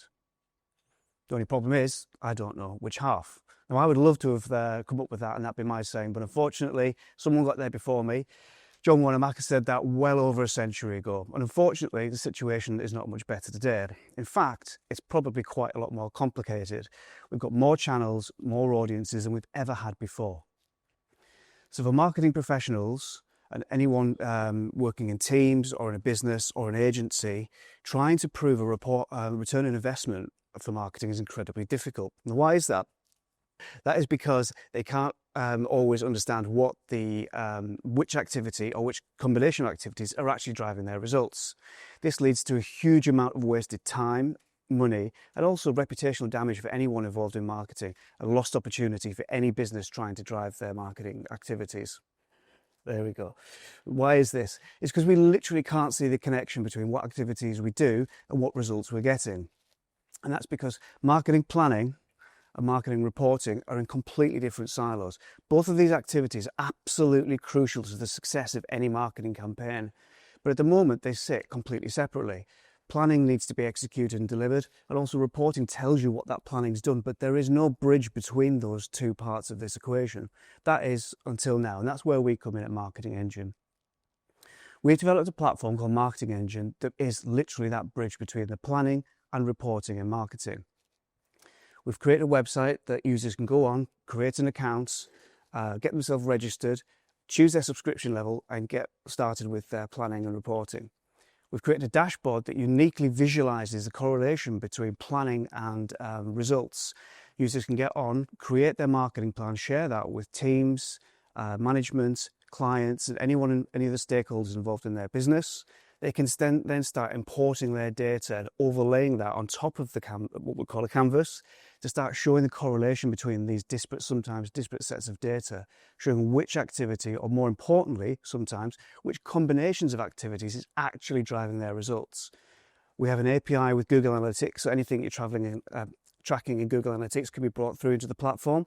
We also have APIs with Meta, so Facebook and Instagram are also importable automatically. We also have the ability to upload any Excel database to that as well, so anything that is tracking in a business can be uploaded. We've also integrated AI into the platform, so what would normally take a marketing professional hours to do is to assess what results they're getting, what's causing those. Basically, the AI now does in seconds, saving marketing professionals hours and hours of reporting time. So how big is this market? In the UK alone, there are 25,000 marketing agencies, over 1 million people working in-house in marketing, and 5.4 million SMEs that have this problem. All of those people suffer with this issue about reporting return on investment. So where did the platform come from? Well, as much as I'd love to take the credit for this being my idea, it wasn't. It was Amy, who's my co-founder's idea. We both used to work together, and we were in a meeting, staring down the situation of delivering a successful campaign, and the client literally not being able to see the correlation between the work that we'd done and the results that they were getting. We've worked together for over 10 years, and we've got a combined experience of over 35. Most of that, unfortunately, is mine, as you can tell, with the grey hair. And we both work with agencies and in-house. We both know this market incredibly well. The story so far was we bootstrapped the platform back in 2018. We both took a business loan out to build the platform. By April 2019, we were revenue making. By September 2019, we were profit making, and we were the Tech Nation's rising stars of the year for the Northeast in 2019. So by the end of 2019, I thought basically I've got this whole tech billionaire thing absolutely licked. It was going to be brilliant. But then, as we all know, the pandemic hit in 2020, and we had to mothball the platform to concentrate on our other businesses.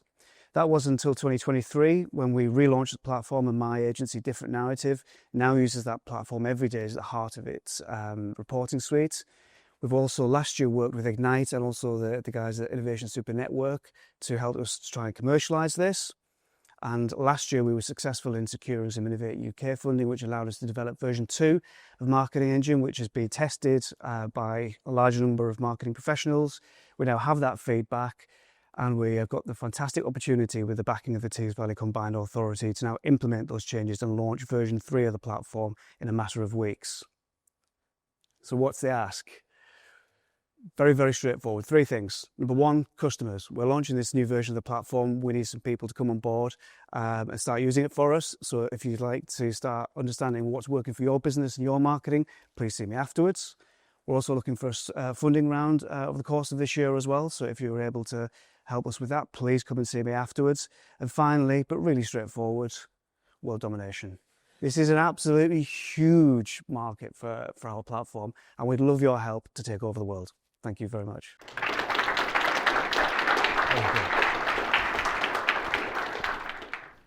We've gone from global to world domination. Brilliant.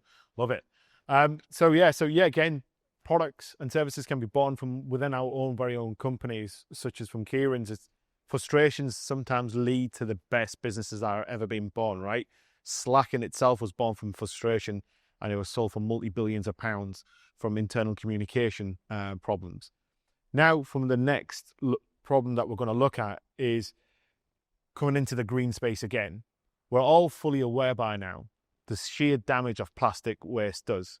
And sometimes we don't personally actually understand the downstream problem of our very own plastic waste.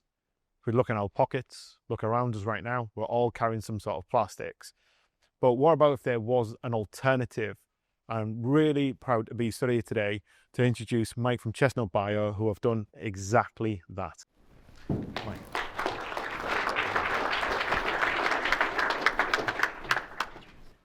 Good afternoon, everybody. Do we have a problem with plastics? Yes. Very clear. I didn't think so. My life in plastic was fantastic. But we are facing an ever-increasing, continuing demand for plastics and ever-increasing production and pollution of plastics. At Chestnut Biopolymers, we have a solution which is plant-based sugars, which is then also biodegradable at the end of life back into biomass, CO2 and water, which will also be a drop-in solution for many of the applications and processes used today by current plastics. Our investment ask is relatively limited because all of the processes we deal with upstream and downstream are already at scale. All we need to do is come out with the recipes and formulations which fit our customers' needs. So we are halfway through our funding raise at the moment. We'd like a little bit more. So anybody here today who is interested in giving a little bit more, be happy to talk about that afterwards. When we talk about the global market, global plastic market today is 500 million tons of plastic. If you put that in full truckloads, that's enough truckloads to take us to halfway to the moon if you stack them end to end. That's a lot of material. Our initial target is one single polymer and targeting deliberately that part of that polymer which goes directly to waste or even to litter. And there's evidence of littering being gone for 2,000 years, as recent archaeological evidence at Stonehenge found remnants of a Roman picnic So it's been a problem throughout the ages. We have already 3 clear proof points about our technology. First of all, most importantly, that it does degrade. This graph on the back behind you shows we're already passing the criteria defined that our materials biodegrade in soil at ambient temperatures. And importantly, after 300 days, it's still degrading. We haven't reached the end point yet. So that's a positive point and direct feedback we can give to our potential customers. We does what it says on the tin.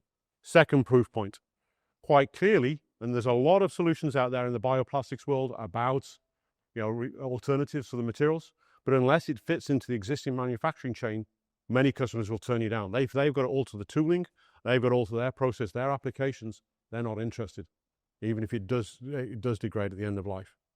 So there are many steps in the manufacturing process, and you've got to fit into all of those. And one of the things that with us is that we're already, in each of the steps, as I said, already being manufactured at scale. What we need to come out with is the recipe to meet the customer needs. We'll fit into the existing manufacturing processes.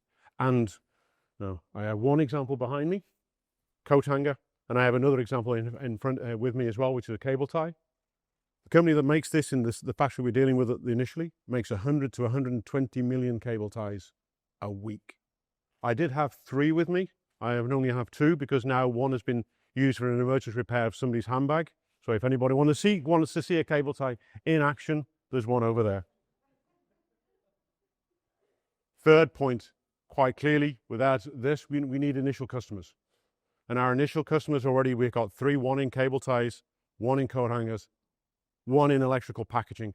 And we have just signed up an exclusivity deal with a global market activation consultancy who deals with the FTSE, half of the FTSE 100, and also sources themselves 180,000 tons of plastic a year. They've deliberately signed up with us knowing our material is more expensive than current solutions because they believe they can help us drive our costs down by getting us to buy more materials to help them drive their costs down. So they're committed to us and they will be our global partner. Are we concerned about our costs being more expensive now? Yes, it is a limiting factor for many customers. But plastics, when they started in the 30s and 40s, were more expensive than they are today. Polystyrene, when it was first produced onto the marketplace, was $35 a kilo in current money. It's now $1.50. We're not sure we can get to $1.50. We're damn sure we can get cheaper than we are today.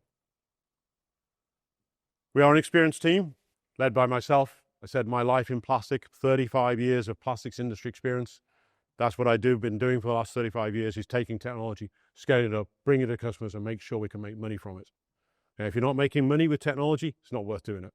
And we're supported by Alden, our commercial director, and Lisa, our finance manager, who's in the room today to support. And we've also been having a lot of advice from our original seed funders, who've also been successful in business in their own right, and have been giving us the advice that we need at the right time to continue our growth pattern. In conclusion, 3 proof points. We are proven technology. We're scalable upstream and downstream. Materials available, our customers are seeing it dropping into their products. We have global customers bringing the material to market. We have a patent pending, ready to be published. We expect feedback early April. We have a formulation lab set up, unfortunately not here in Middlesbrough, it's setting up in Darlington. I know there's a little bit of rivalry within Tees Valley, but it's still the Tees Valley. And all this raises about scaling that revenue. So thank you for your support so far, and thank you for your money to come.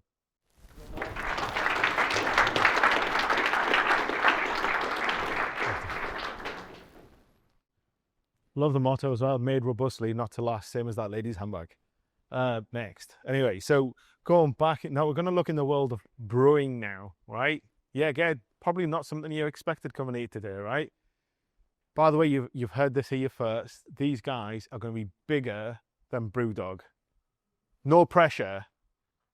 We've hedged and bets now. You guys are going to be bigger than Brewdog. And to tell us how they're going to do that, it's Pete and Steve from Talking Tides.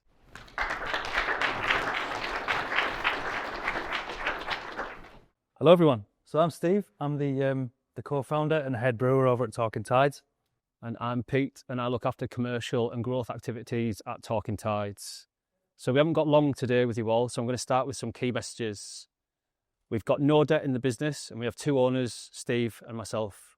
We're approaching £500,000 annual turnover and that's from just 1 value proposition. We're about to launch a further 4 value propositions in the next 6 months. The decisions we take are long-term and to create enterprise value in the business. This can be evidenced by reinvesting net profit into Steve's brew space. And also we've just launched our own sourdough pizza brand called Pico Pizza. This means that we can lead with craft beer or craft pizza as we start to expand new venues across the country. Okay, so a little bit about us. We started in my garage back in 2021. We were brewing 30 litres at a time. A lot of that early product development went into here rather than anywhere else. But we started selling into local bars, and we soon realised that people really liked it. Enter Pete, and we decided to establish our own brewery taproom space for all people to come and enjoy what we were doing. Over the next 12 months, we upped our scale from 200 to 2,000 litres brew-wise, and then this TVCA funding is going to take our fermenting space from 8,000 litres to 20,000 litres, which is amazing. As Pete mentioned, we launched the Pico brand in August of last year, and that is thriving. So that's us. Pizza's just as good as the beer. And the pizza is just as good as the beer, unfortunately. Yeah, that wasn't my main goal, but yeah. I'd like to focus a little bit more about why we exist. So one of our key objectives is to bring beer tourism to the Tees Valley. The way we do this is through our core beer range. And as you can see on here, we've got local points of interest on our core beers. For someone who's probably 30 to 45, hopefully you can see Sumo. If anybody's been in Sumo in Corner House, then come and find us after. I like that, saw that, very good. So what this means is when somebody drinks one of these beers, they hopefully enjoy the taste. They can obviously see a local point of interest, and this should hopefully entice them to come and see the Tees Valley. We bring them to us. Now, we've been to the most prestigious craft beer festivals already. We've also sold our beer to all of the UK cities. I can see halfway, thank you very much, sir. And we have also got a list of B2B clients waiting to take our beers. Again, thinking about that, that then means that when we start to sell the beers, again, more broadly, hopefully we bring more people to the area. And I'm delighted to say we've had people from as far as Manchester and Edinburgh come to our little tap room in Longbeck. And what that actually means is they stay locally, they spend locally, and hopefully they become beer advocates and advocates also for the Tees Valley, and long may that continue. Okay, so the model at the start, essentially it's empty. We had a small brewing operation and nowhere to move it. We soon realised all the margin is in direct sales. So we thought, best thing to do, open a tap room. And we've been to, Pete lives in Manchester some of the time, and he's been to some of these places that have opened up in big cities, and they're a great vibe, aren't they? They're very inclusive, good spaces for everyone. So we thought, let's do the same. 2023, we opened the tap room, and that's our main value proposition at the moment. This TVCA investment is going to give us another 4 value props. So we're going to do, direct to trade, indirect to trade. The business to customer can subscription, we think, is going to be a really beneficial thing for us, and the can off sales as well. Now the next one on the list is new locations, so we can again take advantage of that increased margin and pump the beer through our own taps. So yeah, that's what's next for us. The timeline is next, is it be? So TVC investment, hopefully Q1 2025. Q2 is going to be the upgrade, which is the extra fermenting capacity. It's going to be a more streamlined brewing operation, and that's hopefully going to be finished by the end of Q2. Q3, we're going to establish those things like the can subscription, reigniting those B2B sales across the country. And then Q3, Q4 onwards is going to be about us basically taking on new venues and pumping beer through taps, hopefully in the TVC area and further afield. So, thank you, I guess, to TVCA, thanks to Alt Labs. Thank you all for this opportunity. I think someone did it earlier actually, but I'd like you all to take out your phones, obviously follow Talking Tides. And what we'd love to do is to see you at our tap room. We're about 5 minutes off the train from Longbeck. We have comedy nights, live music, we have local makers markets promoting local producers. And we also rent it out for weddings, celebrations, etc. But please do come and try our beers. And to Imran's point, kind of stole my thunder a little bit. If we execute our business model albeit, don't get me wrong, we just threw it together pretty quickly, so we can definitely do a bit of a better slide than this for next time. There's no reason we can't be Tees Valley's Brewdog. So thank you all for listening, and hopefully I will pint with you all soon.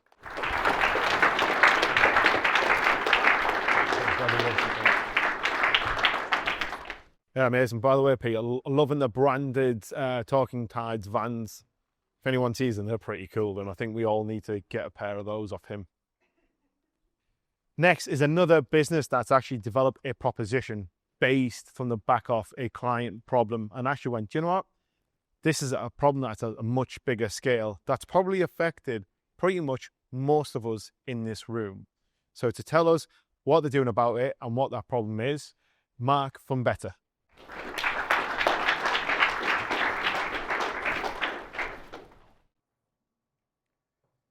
My dad used to joke with me, you know you're getting old, son, when you fall over and no one laughs. I've come to realise that falls are no laughing matter. So I want to tell you about Steady on Your Feet and how we're revolutionising falls prevention. Steady on Your Feet is already the leading platform as a service solution for falls prevention across the UK. We're on a mission to do three things: reduce falls, reduce hospital admissions, and reduce healthcare costs. So let's talk about that F word for a minute. With an ageing population, falls and falls-related injuries are a significant national problem. 1 in 3 over 65-year-olds will experience a fall at least once a year. And that risk only increases as we get older. But they're also a significant national problem for the NHS. The trusts we're talking to across the UK are telling us all the same things. They're struggling to manage with the consequences of falls. There's an increasing gap between service demand and capacity. And there's limited access to information, advice, resources and self-care tools. The financial burden on the NHS is significant.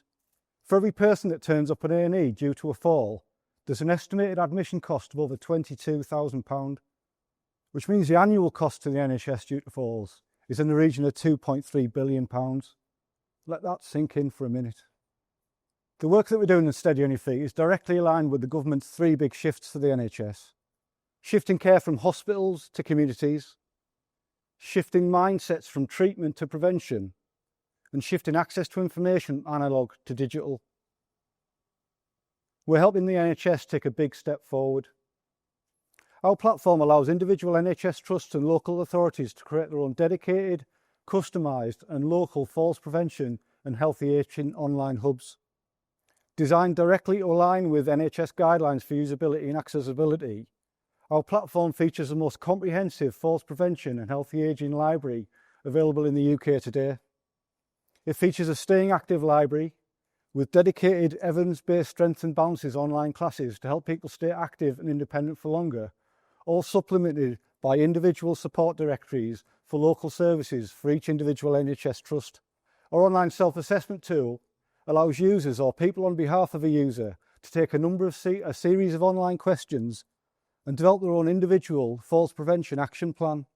These action plans act as a live falls assistant, allowing users to dramatically reduce their risk of falls and help them stay active and independent for longer.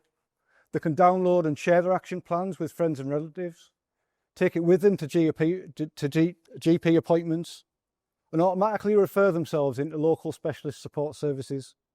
Behind the scenes is a comprehensive evaluation dashboard accessed by each individual NHS trust. It includes website analytics, data around self-assessments, deeper demographic information around users, and quantitative and qualitative feedback directly from end users. Each platform gets its own dedicated and localised Steady on Your Feet brand identity, and it's supported by a comprehensive toolkit for marketing communications to help each individual trust launch and market their platform in their local region, hospital waiting rooms, GP surgeries and community settings. So we're getting on. We've got 8 platforms live across the UK at the moment and another 4 in development for individual trusts and their local partners. And we're really just scratching the surface. With over 300 individual interests across the country, we've got a significant marketing opportunity. Our platform is becoming quickly the one-stop shop for falls prevention across the UK. We're very proud of our recent award wins, in particular the National Public Health Award Awarded to South Tees Hospital Trust for the work they've been doing with our Steady on Your Feet platform. Over the last 12 months, we've attracted over 65,000 unique visitors and facilitated over 6,000 online self-assessments. Our platform is becoming embedded as the heart of the integrated falls pathways across the country, and we're dramatically improving access to information for older adults. End user feedback has been powerful, with more people accessing information than ever before, and over 2/3 of our users telling us they've not had a fall since using their action plan. We've seen waiting lists fall and the reduction in falls related admissions. And importantly, specialist falls teams are now only seeing those with the most complex falls history. So if 69% of our users haven't had a fall since using Steady on Your Feet, that's a potential cost saving to the NHS of over £34 million. Thank you.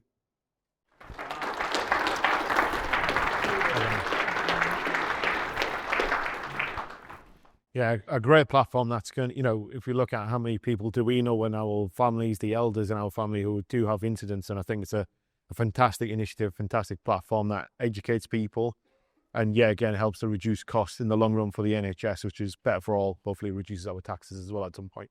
I think that's too hopeful. So final one for today's part of the Forge programme. And again, as the last one, it would be a great shame if we didn't bring a gaming company to a gaming company's back door, right? So to tell us what they're doing and about their investment that they've just secured as well, arguably the best name on all the programmes, Red from Radical Forge. Yeah, to the right, point towards them. All right. Hello, I'm Red from Radical Forge. Kind of the title card of this is we make games. Possibly a bit of a unique thing, obviously not within Double 11's building, who we worked with previously, but amongst the crowd of what we've seen in this specific chunk. So luckily, people like games. People really like games. Gaming is worth more than films and music combined as industries. That is both locally and internationally. And the last major census taken last year, the games industry was valued at around $184 billion globally, which is not a small amount of money. And I believe that the other two were less than half of that. So that's great, but it's not all been sunshine and rainbows in the games industry. It has also been a bit tough. Since COVID, there was kind of a big balloon. Everyone was locked indoors spending money on games. And then after that, we kind of went back outside and stopped spending money on games. So there's been a bit of an amendment as people have gotten comfortable with the change financially. And that is in addition to existing circumstances in terms of cost of living, putting a squeeze on people and not having as much room for leisure activities. So, it's times. It's a time out there to be a games company. Why am I still standing here? Why does the company still exist? So on a baseline level, we're like a mid-sized studio. There's not a huge amount of mid-sized studios actually still kicking nicely in the UK. There's been a lot of damage done to those recently. So we have around about 55 staff. We've been around for about 7 or 8 years. We've got experience working with loads of different people, Double 11 included, who we have worked with making DLCs for various big title games like Minecraft Dungeons. And we have just had a full breadth of things. We're based in Middlesbrough. That's where our HQ is, in sunny Middlesbrough. But we also have full remote capability because we did the bulk of our growth during COVID, and that has facilitated us expanding as needed and getting talent from various places as it becomes available. And also a major thing for us is a strong sense of studio culture. So what I've told you there is that we're a game studio, right? And that doesn't necessarily unpack why it works. So the thing for us is that we were already set up as a co-development studio. We're a business-to-business service provider as well as just making games for ourselves. There are a lot of studios that were unable to deal with the kind of shrinkage in funding that happened globally.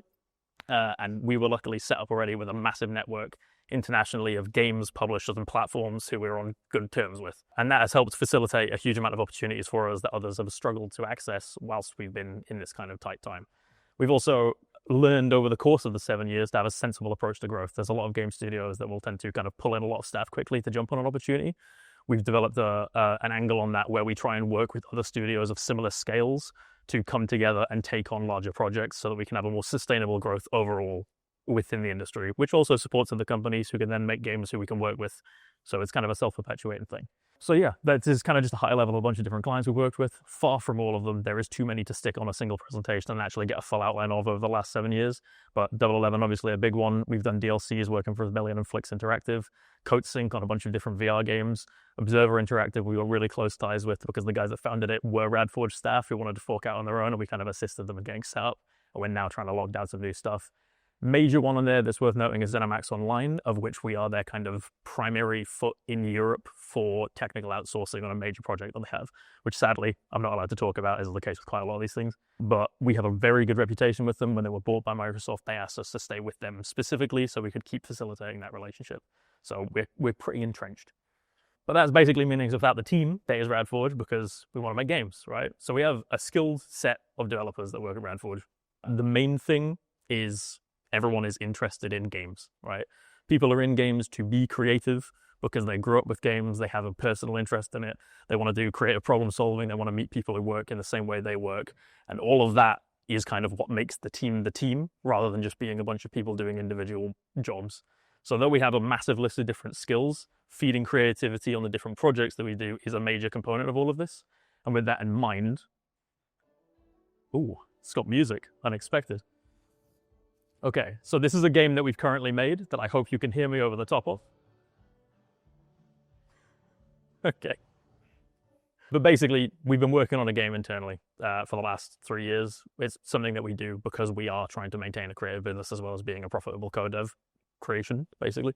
If we want to make things for other people, operate on a co-dev space, and also sustainably build our own things in an industry that's experiencing shrinkage, a major thing for us is how we're going to get there. So what I was hoping would be a bit of a bigger burst after going through that video that was quite loud, is that we managed to get 2.6 million out of Mercia.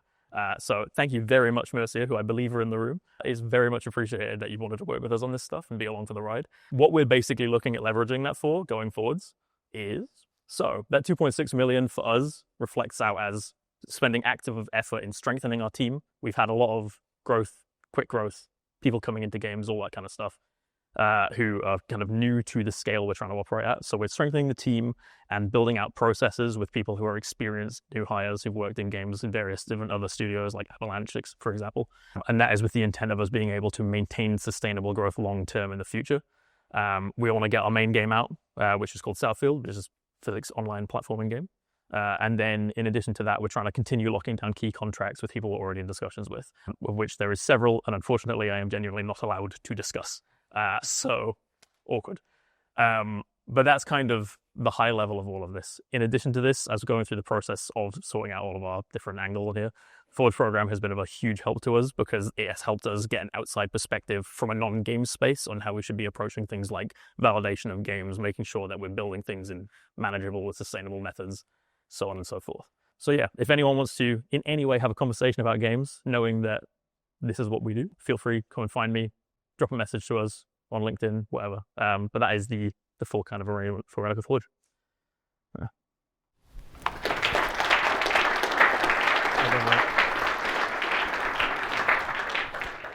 Yeah, brilliant. And if I'm right in believing, Southfield games being named after Southfield Road, right? Southfield games actually called Southfield because of Southfield Roads where you have. Yes. Is it one of the pubs that you had the idea? Our lead producer used to manage the Southfield. It was the code name. It stuck hard. So there you go. A global game having a local name. So brilliant. So that wraps up the Forge program. And I think, yeah, again, a massive round of applause to all of them for achieving what they've done in a short period of time.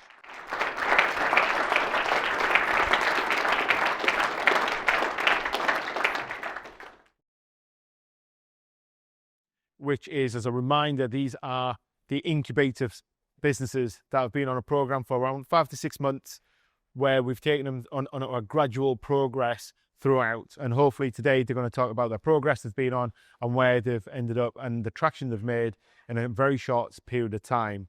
So to kickstart the cohort 2, I'm going to welcome Helmut onto stage from TripBooker.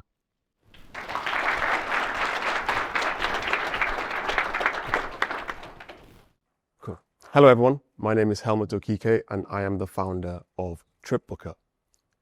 So, at some point, I'm sure we've all been online to either plan, research or book travel.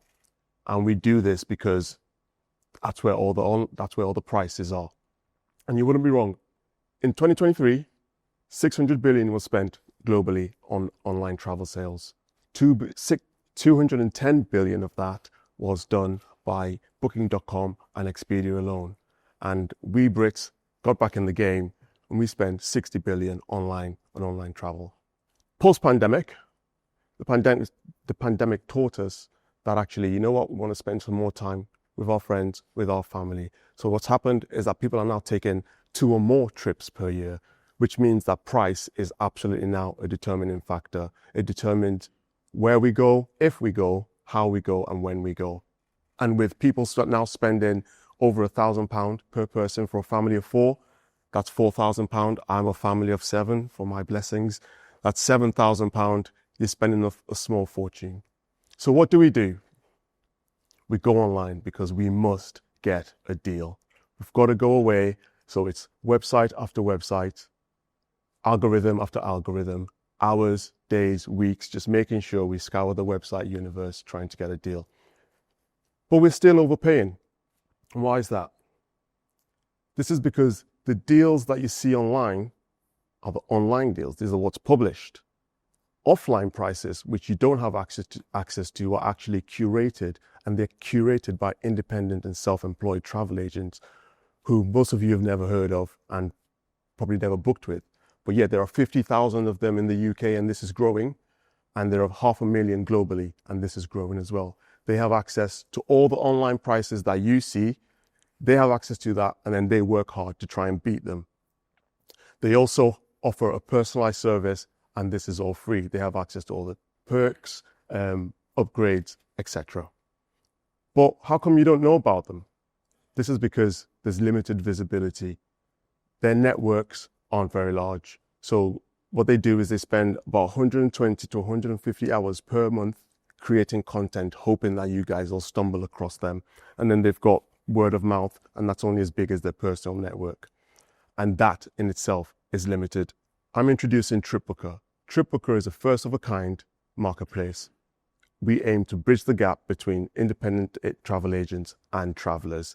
The game of this is to bring the offline prices online to give you value. So how does it work?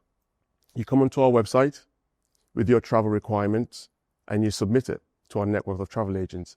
If you don't know what you want it to do or where you want it to go, our AI assistant will help you create this and you can submit it. Our network of travel agents will then begin creating your bespoke proposal for your trip, and you will start to receive offers. When you receive the offers, the AI assistant will rank them and suggest which one you should go for. You simply pick one, contact the agent, and book. Our revenue model is subscription-based for the travel agent. It's free for you to use. And then once we start to build that know, like, and trust factor, we're looking to get a percentage of commission. Our goal is to be the #1 platform where travelers and travel agents connect anywhere in the world. Because if Booking.com and Expedia can do 210 billion and 500,000 independent travel agents combined can only do 11 billion, there's a $200 billion gap and there's room for growth.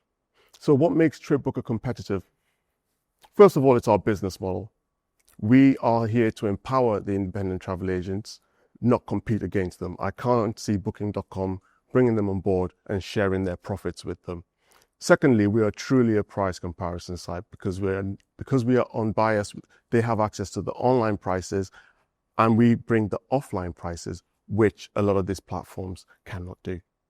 Now, we have the independent travel agents like Hays, Trailfinders. I can't see Hays and Trailfinders working together anytime soon. We are completely unbiased. We don't have any sales team. Our goal is, again, to connect travelers and independent travel agents. And because of that, you as the traveler actually have a wider pool of travel agents to get prices from, so you can get the best value for your money. So where are we now? I am looking to get 3,000 agents onboarded within the next 18 months. We are currently in a closed beta. So my ask for you guys would be to sign up at tripbooker.co.uk for the open beta. And if you would like to follow the progress of how we get on over the next kind of 6 to 9 months, then yeah, reach out to me. Thank you.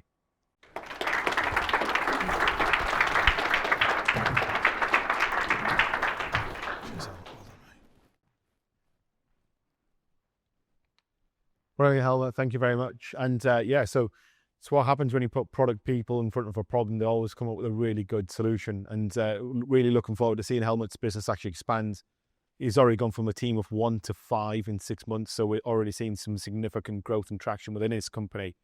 Now for our next company, we've got a startup that's been born from being a product designer. Not just any product designer, in fact, it's the Teesside's first female-led product team. And they want to build products that solve real problems with an ethical and moral values attached to them. Before I introduce Zara to the stage in our company, please may I request on this one, as it's IP protected, and please no photography or video to be taken whilst Zara completes her pitch. So I'd love to hand over now to Zara from Zara King Designs.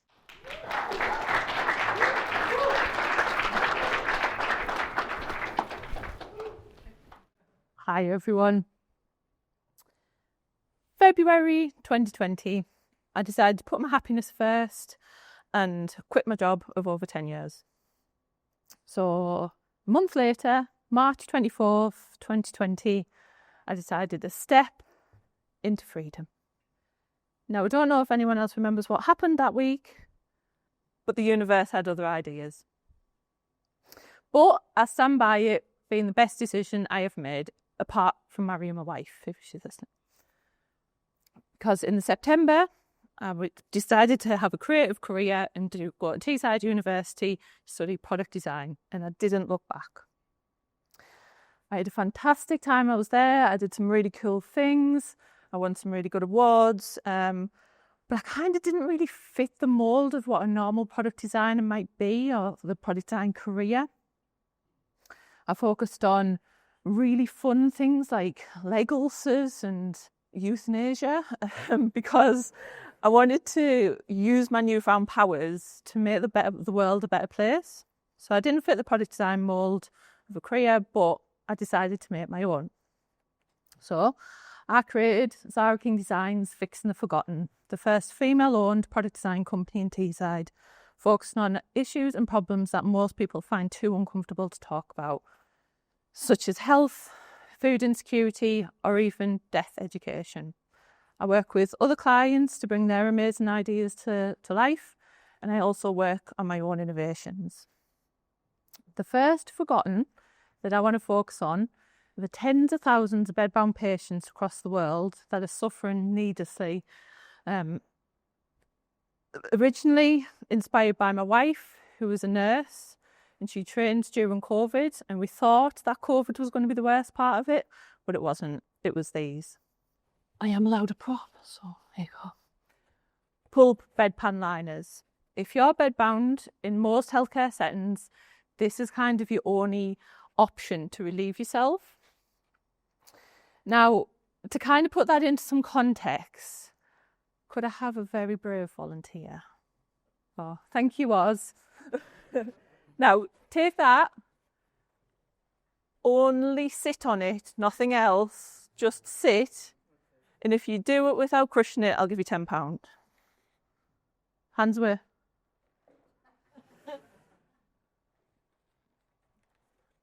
Thank you, my glamorous assistant. And I saved £10. Now, unfortunately, as funny as that is, this is actually a reality for people, and the complete loss of dignity when you're at the most vulnerable point in your life, you're in hospital, and you're doing the most private thing that a person can do, and this is your option. It's just unthinkable. The massive amount of strain that it puts on healthcare workers to clean these spillages, and that absolute heartbreak that's involved when this happens, it's just awful. Now, the NHS have really bold commitment to net zero by 2040. Now, unfortunately, every time this happens, it's a new set of sheets, PPE, the cost of cleaning, the time taken, and obviously massive, massive laundry costs. So taking all of this into account, it's unacceptable. So I invented easy mode reusable bedpan for dignity and comfort when you need it most. which will one day revolutionise toileting for bedbound patients across the world. I'm really sorry, but I'm going through an IP audit, so I can't show you any of it.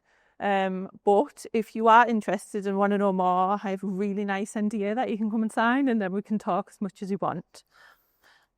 Failing that, if you've got a really weird and wonderful problem that needs a solution, I'm a woman for you.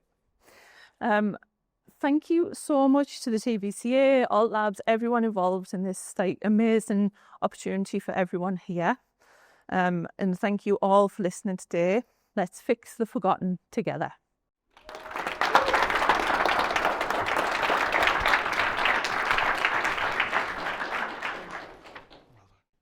Amazing to see, again, it's innovation that sits in an area where we probably won't see, right?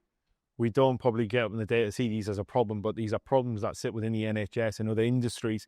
So it's really good to see that actually we're taking a lead and bringing new products to market that's actually going to solve a significant problem. And as prime example, well demonstrated by Oz, nobody wants to be in that situation as well. So really good to see Zara developing that product through. Now, sticking with the theme of products, we're looking in the world of fashion. And I am I'm not an expert, but somebody is an expert in creating brands that in his past has actually scaled a business to a multi-million-pound turnover, having stockists with some major high street brands. It's our Tees Valley Labs equivalent to Glock 1 is Ashley Robinson. And Ashley.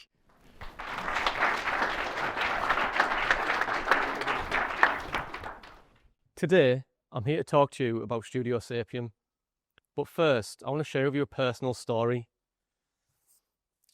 Over 10 years ago, this t-shirt cost me my job. While I was in my second year of uni, I worked part-time. And on the side, I would make these t-shirts, so one's very similar to this. People would reach out to me. I'd make them to order, and on my lunch break, I'd often meet them in central London for them to pay me and walk away with. They'd often shout about it on social media. My boss at the time caught wind of this, and let's just say he wasn't happy about it. A conflict of interest, he said. It was that moment where I found myself marched out of the shop and in the middle of Carnaby Street, and I was jobless. That moment changed my life. ADYN was born. ADYN thrived. We had over 35 stockists globally. We had a following of over 160,000 people, all organic. And within 2 years, that £50 t-shirt turned into over £2 million. But we grew too quickly. We were young. We were naive. We listened to the wrong advice and made the wrong decisions. But that's in the past, and that brings me to now. So why was ADYN so successful? Well, I liken it to the perfect storm. A little bit of luck, a little bit of the right time, right place, but we had identified a grey area. There was some strategy behind this. So I liken the grey area in the fashion industry as a bit of a void or a sweet spot in between high street and high end. It's often overlooked by the bigger brands. This is where we thrived, and I believe the outdoor leisure market has its own grey area. This is where Studio Sapien will also thrive. The outdoor leisure market's worth over £13 billion in the UK alone. But there's a big problem. It's broken. On one side, you've got fashion brands dipping their toes into athleisure, creating product often without any substance. On the other hand, you've got performance technical outwear brands just confusing the general consumer.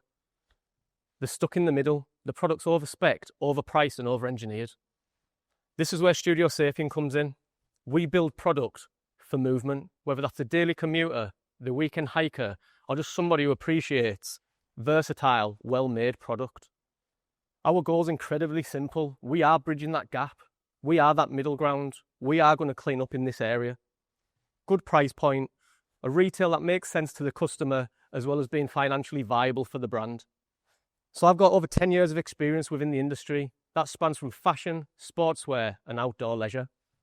Over that time, I've amassed a following and a social community of manufacturers and suppliers that are tried and tested. However, I'm thinking a bit closer at home in the future for manufacturing.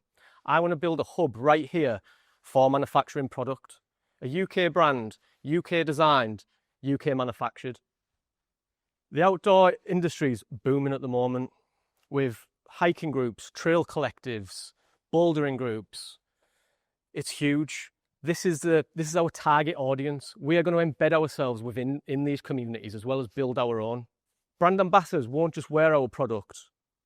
They'll structure it, they'll give us guidance, they'll help us identify gaps in the market that we can strike while the iron's hot quicker than the bigger brands in the industry. We're on this journey without fail. Phase 1, we're launching a capsule collection at the end of April, a curation of off-trail products, clothing and accessories.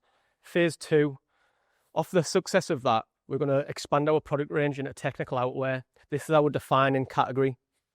Phase 3, we'll tap into the £2.5 billion UK pet industry, curating outdoor pet gear. I believe that these markets sit hand in hand. Phase 4, I want to build a creative hub right here in Teesside, a platform for young creators, whether that be in the fashion industry, graphic designers, photographers, stylists, makeup artists. I want all this to come on a platform with Studio Sapien. That's the goal and that's the dream. So we are here, as I said, to bridge the gap. We're here to disrupt. And if you're like-minded and like what you hear, we're open to conversations on funding, investment, and collaborative opportunities. Studio Sapien, progress and movement.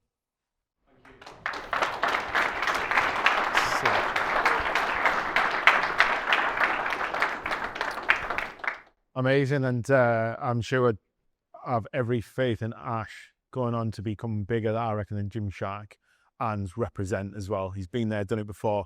And if you're wondering who designed the Alt Labs new merch stuff that some of the team keeps rocking around, that was all Ash as well. So thank you from the Alt Labs team for rocking us up with some decent gear as well. And I think, yeah, definitely one to watch on radar. So the investors in the room, you know, get your checkbook out, I suppose. We've seen the track record of when the UK brands like Represent, Gymshark and Monstrex go big, they go big very quickly. So really good to see. Now, from going into fashion wear onto TV, we've got our startups, not just rocking the local, but national, but making eyes and getting eyes and ears from all the way from Hollywood and then hopefully eventually Bollywood. Tell us how he's going to do it is Chris from Film Phones Pro.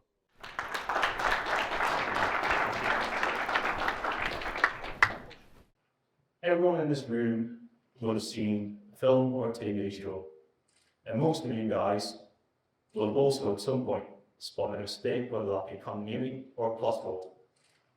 My name's Chris, I'm the co-founder of Film Phones Pro, and I'm also a standby partner, and I've spent 12 years trying to eradicate these mistakes as much as possible, and the effort that goes into it is insane. As can be seen by the image on the right hand side there of what looks like a Ghostbuster that's been boarded from Wish.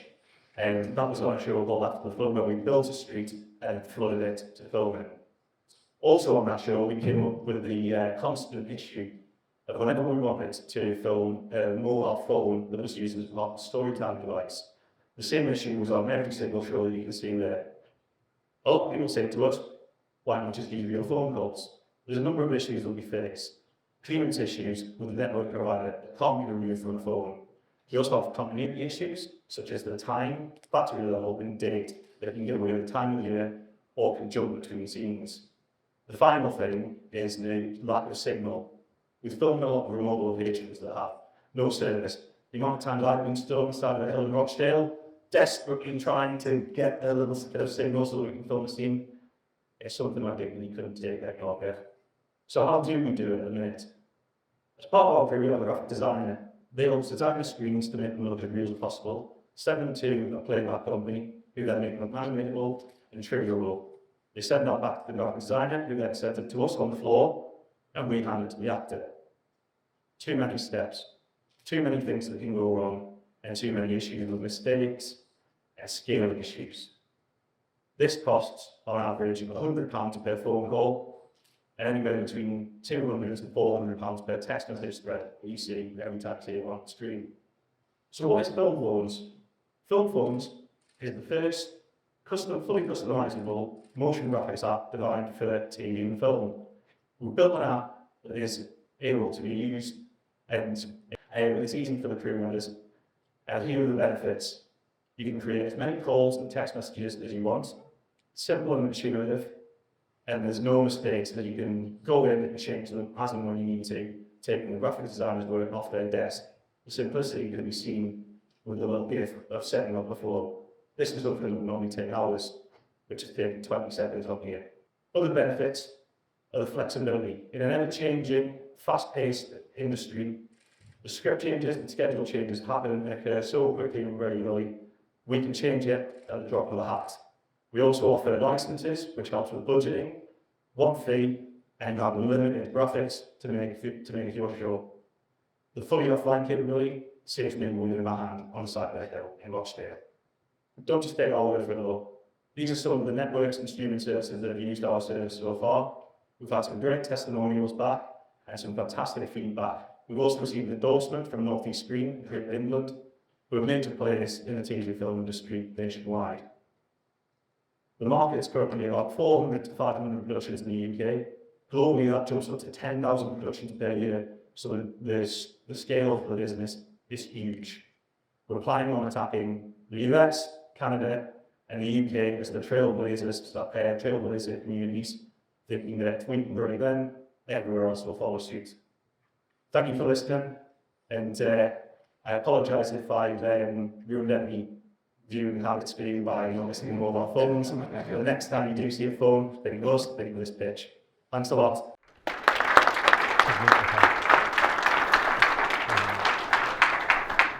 Yeah, I'm sure all of us are now going to be watching TV going, wonder whether that's one of Chris's apps, and looking out for whether it's got a phone signal or not.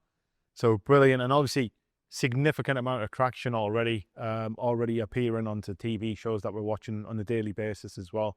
So it's really good to see that progress. Now, for our next startup, unfortunately, Victoria can't be here from Cognitive Health. She has a very good reason behind that. It's one of the reasons behind the program of Tees Valley. It's actually not just holding on to talent to ourselves. It's actually looking at the national bigger picture and to see where can we support these startups to get into inroads further along.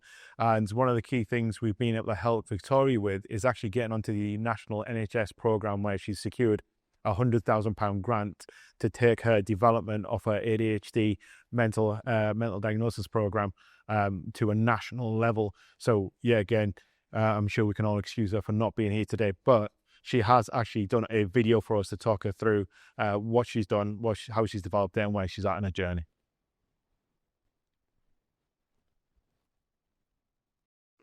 Hi, I'm Victoria Burnett. I'm here to talk to you about cognitive health tech and how we are transforming the world of brain health monitoring. I'm really sorry I can't be there in person today. I'm actually in London pitching to a team of life and science investors. So I really hope you enjoy my online presentation, and please feel free to reach out through the contact information in your guide. Before I get into things, I just want to ask a question. Can you please put your hand up if you've ever walked in a room and forgot the reason why you were in there, or simply misplaced your keys? Now, I'm not in the room with you today, but I imagine there's quite a few hands up. The average adult has about 50,000 thoughts per day, but actually, if you're a neurodiverse adult, you can have over 100,000 thoughts a day, which makes it pretty hard to focus, remember things, manage things like tasks, time management, etc. It can be really quite a struggle. Neurological conditions are currently the world-leading cause of illness and disability at the minute, and there's 1 in 3 people affected. So I'd hedge my bets as well that you know someone in a family, friend, or work capacity that probably is affected by having a neurological condition. Neurological conditions today are costing the UK economy £96 billion. I mean, that's a massive number. And actually, that was in a report by Roche, and it also said that we could save £30 billion if we simply have the right treatment and support available to help people with these conditions.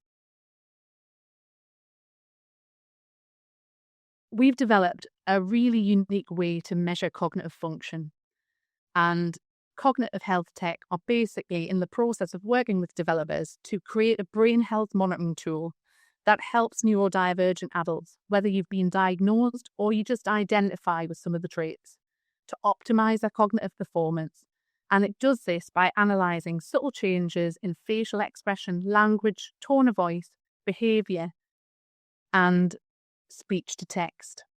It gives people personalised insights into how their cognitive performance is going on. And it also provides these insights in a very visual dashboard, a data dashboard, kind of like a fitness tracker for your brain. We then provide tailored strategies, most of which you'll have experienced or come up with yourself, that don't require clinical intervention, but they're simple things like tracking your time, asking Alexa for help, but there's nothing really specifically being created all in one place to help people with these recommendations or measure their cognitive performance. There's one thing to add. This is actually spun out of world-first research by clinicians and academics. And the unique measurement framework was actually used because MRI scans cost about £2 on average to use, and we couldn't afford to do that in the research. So that's why we created the framework.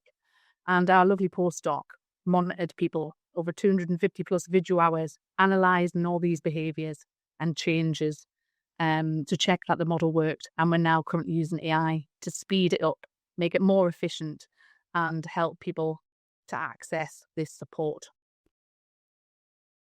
The market opportunity is absolutely huge. I'm not going to go into the detail because it's on the slide, but essentially, if we can help people to overcome some of these challenges, we might even be able to support the government and the system, because there's only currently 31% of neurodivergent adults employed in the UK and only 2.4% of students at university. That doesn't even count the divorce rate, which is 80% higher for autistic adults.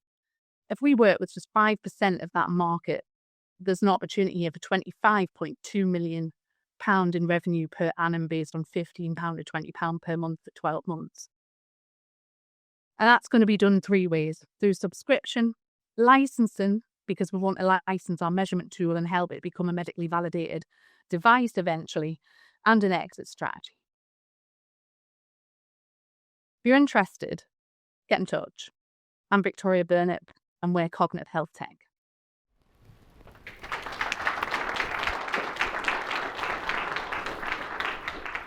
I think what Victoria is doing is extremely incredible. As a parent of a child who's just gone through autism assessment, it's a long, drawn-out process. It takes a long time taking the kids out of school to go through the process.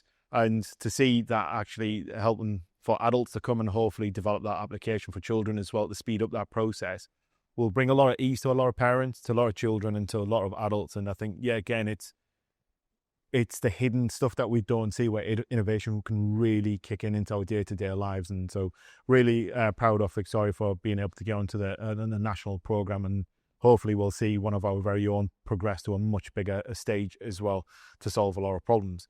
Now, talking about problems, this individual is one. Oh, Joe. Sorry. You can say these, you end up making really good friends with people on the cohorts. And our next speaker comes from actually being a lecturer at university and understanding the day-to-day challenges around marketing, about crowd and stuff. So I thought, actually, he's got some experience. Why don't we go and actually build a product that actually solves quite a lot of problems? So to tell us how he's doing it, the legendary of cohort 2, the legend that is Danny Reid from Invictus.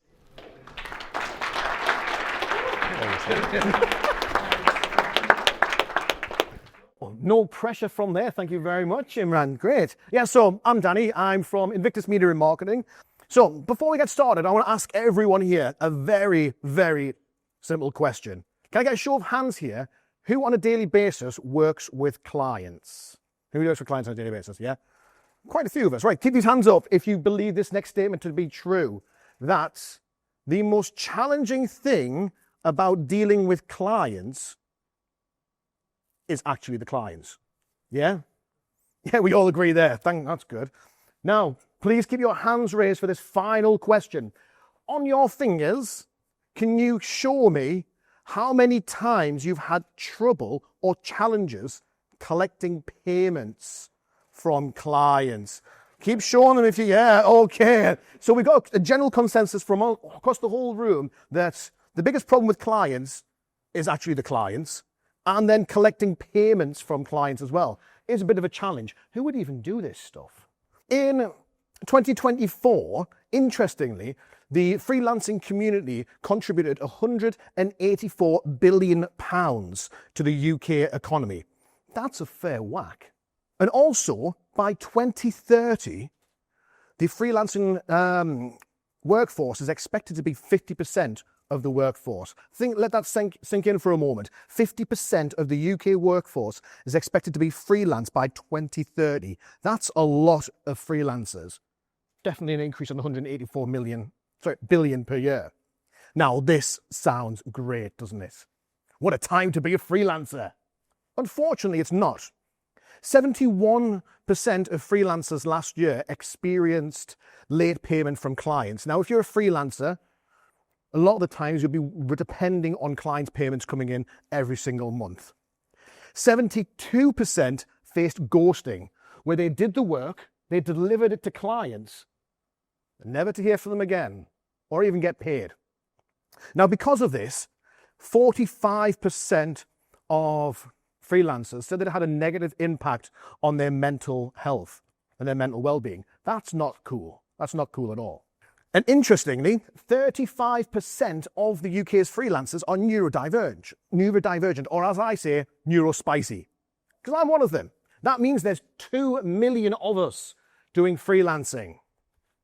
Now, when I first started out doing freelancing work, I tried all the bits of software that were available for project management, client management, invoicing, and to be honest, they were all overly complicated. They had so many options for integration. I was able to integrate a Google form with my grand smart toaster. It was just overwhelming with the amount of options and capabilities of these sites. So I felt that I wasn't justifying them with my use.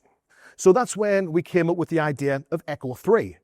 Echo 3 strips away everything back to the very bare basics, giving you one singular platform that allows you to manage your clients and manage your projects seamlessly. Built on AWS. What is Echo 3? We're built on 3 different parts. Number 1 is the platform. The platform itself is a seamless place where you can integrate all your projects with your clients, integrate invoicing and payments. So that's something that, if you're a little bit like me, you forget about sending your invoices out. This is taken care of automatically, so you don't have to. And also customizable workflows, because our brains work so differently, and we are also individually different in the way that we work as we are on how we look. It's important that we create a system that allows you to create the workflow that works for you.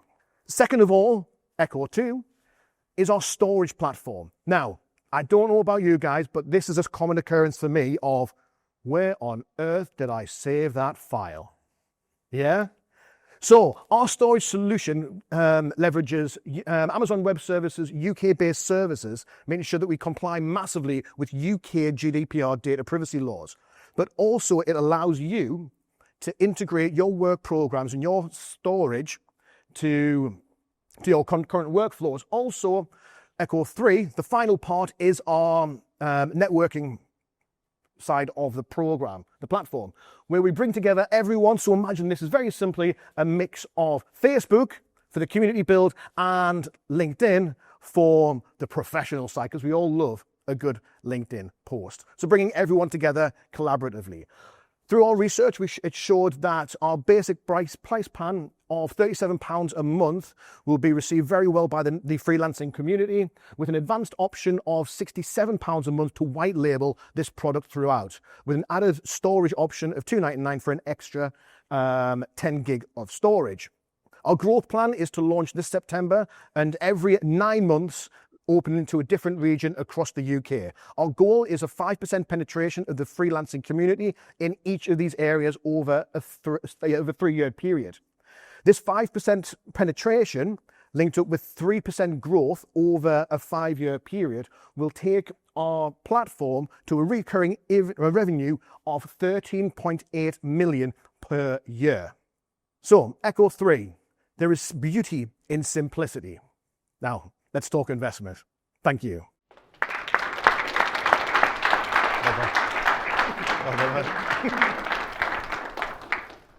Cheers, Dan. Thank you very much. And yeah, really good platform that's been developed really quickly in a short period of time. a lot of moving parts have gone into that, and obviously multiple integrations into different platforms and software. So yeah, again, the right support, the right help's gone around Danny to actually help him to maximize what his offer could be. Now, we're going to take a bit of break from digital tech to talk about food tech, right? So there's a trend, it's all tech somewhere down the line.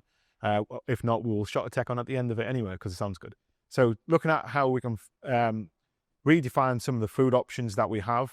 And he actually does call himself the tofu warrior. It's not what he just said down there. So going to introduce Alex from Vegan Edge to talk to us about his products.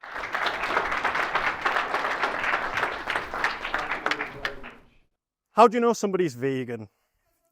They'll tell you, yeah. My name is Alex. I am vegan, plant-based. We are Vegan Edge Global, also known as Veg. So, we are the kings of vegan counterculture, and we are bringing you plant-based food redefined. So, in the beginning, 9 years ago, I had a really big health scare. I had high blood pressure, high cholesterol, all the markers of an early demise. It's a big word. The doctor said if I don't make a change, I will die. So I did a complete 180. I flipped the switch and I gave plant-based living a try. Everything improved, my health, I felt great, so I stuck with it. And then in 2020, during the global pandemic, I lost my job as a chemical engineer and I was gutted. But I decided to create my own career and give my cooking prowess a more permanent trial. So I gained a life. My vision was to change people's minds about plant-based food through filling their stomachs. And in 2021, I opened a restaurant in sunny Costa del Borough, as you can see, and that's just what I did. But how do we do that when all of the options on the market right now are terrible tasting, terrible textured, they've got a really high cost with a really low margin, and you have to use them as they are intended on the tin. So they've got a really low versatility. We did a thing. We started developing our own. And from 2021 to 2024, through blood, toil, sweat and tears, we developed our product so it behaves just like the real thing. It behaves exactly like meat when you cook it. It's highly customizable for all sorts of cuisines, all sorts of foods, everything in restaurants, from burgers to koftas to lasagnas to whatever you can think of. Meatballs, pizza, talking tides if anyone wants to chat. And then it's really high protein, really low cholesterol as well. So yeah, but I know you sat there thinking, how do we take this guy's word for it? He's called himself Tofu Warrior. Well, we competed on Come Down With Me, the Professional series, and we beat out two strong businesses that serve meat in their restaurants. We were the only vegan competitor and we won. And it gained such high praise on the program that we thought we could do it as a business. We could sell this to other people. So what is our purpose, chefs? We want to take our product and distribute it to businesses and consumers online across the country, and then maybe even globally, and take our product and launch it to the moon. Essentially, the UK has to cut its meat, egg, dairy and other animal product consumption by 2040 by at least 25% to meet net zero and sustainability targets, not to mention all of the benefits that I've already mentioned for businesses and consumers. And our product tastes better than anything else out there on the market right now. So no brainer, right? So today we've built our brand, we've built a loyal community, and we've started having those business customer conversations, and we've also built up a really large following of already people that have been consuming our product within our restaurant. So we've built the foundations, in essence, to launch our product into the stratosphere. So what's our plan for tomorrow? We've got our go-to-market. We're going to distribute it via specialized couriers, via a platform that we are currently going to develop. And then all we've got to do is test for shelf life to basically make sure that the product stays high quality over time. We need to extend our reach to new social medias, new content, new types of ways of getting recipes and ideas out to other people. And then all that's left to do is launch. Thank you for listening. And if anyone's got any specialized or further advice that you want to chat about after, obviously, all the pitches, please do get in touch beyond what we've learned already on the Stable program. But yeah, thank you and good night.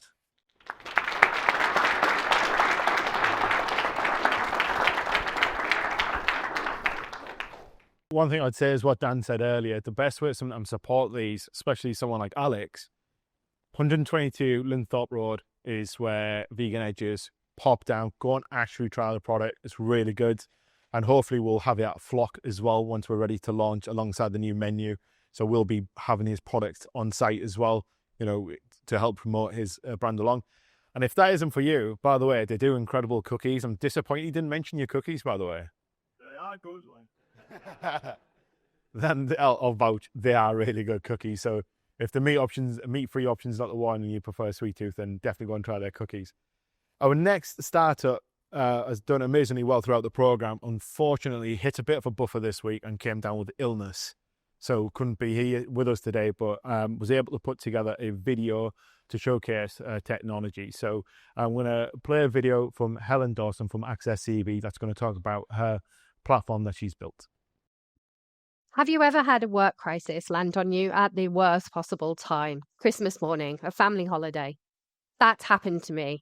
It could have been a vessel stuck in a monsoon or a crew member with a medical emergency. And that's the reality of offshore crewing.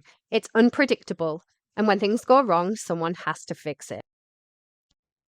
That's where we come in. And who are we?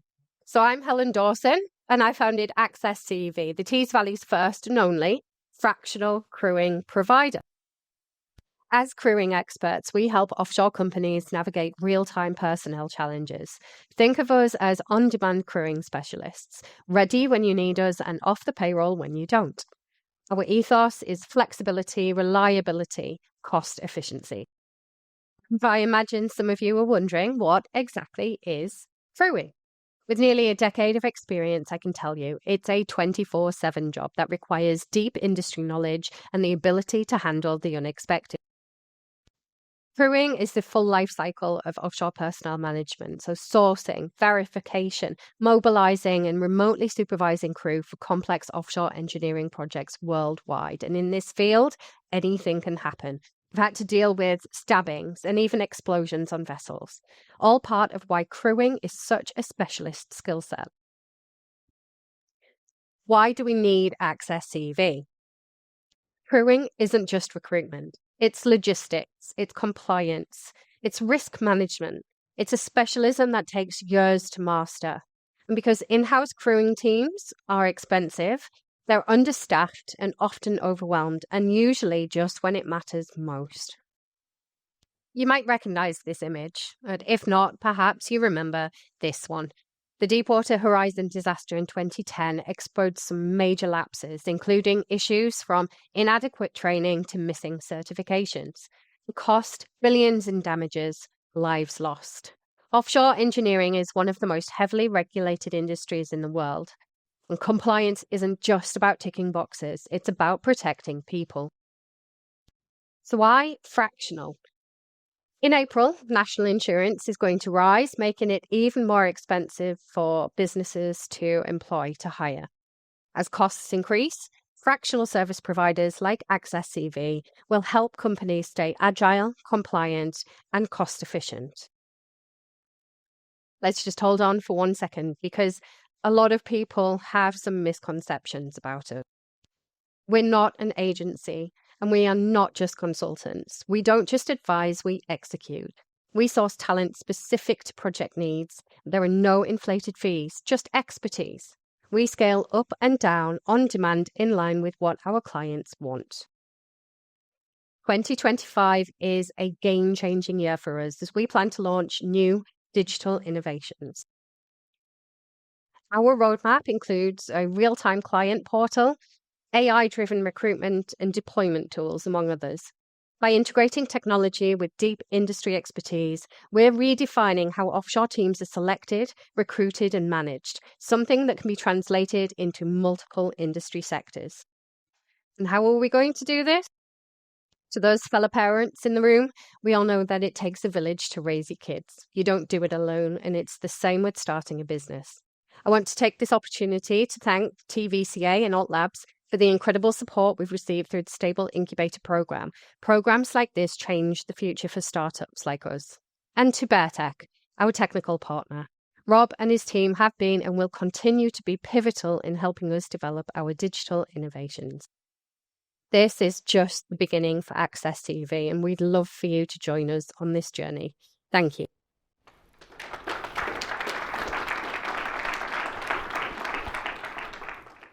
Yeah, unfortunately, again, Helen couldn't be here to actually talk about that because it's a really good platform, and obviously with our links to kind of Aberdeen and stuff of what we do kind of offshore, the recruitment market, especially for TSAD's really strong as well.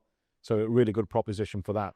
Now, for the collectors in the room and people who think us techies are just nerds who don't like sport or any of that, but you're about to be proven wrong, and who's going to prove you wrong, and that is Lewis from Kitted.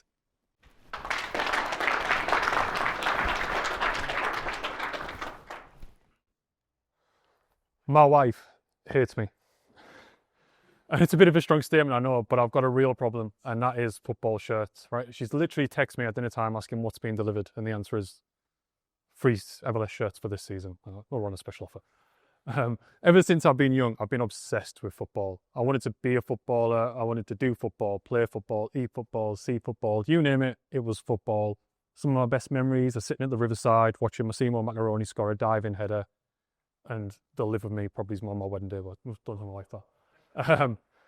But as I grew up and I grew older, I realised I was going to be the next Stuart Downing, like many of us do.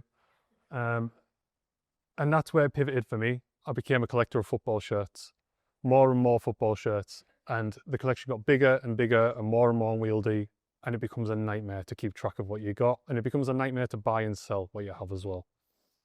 We're Kitted, and we're building a home for football collectors worldwide. So who's the we?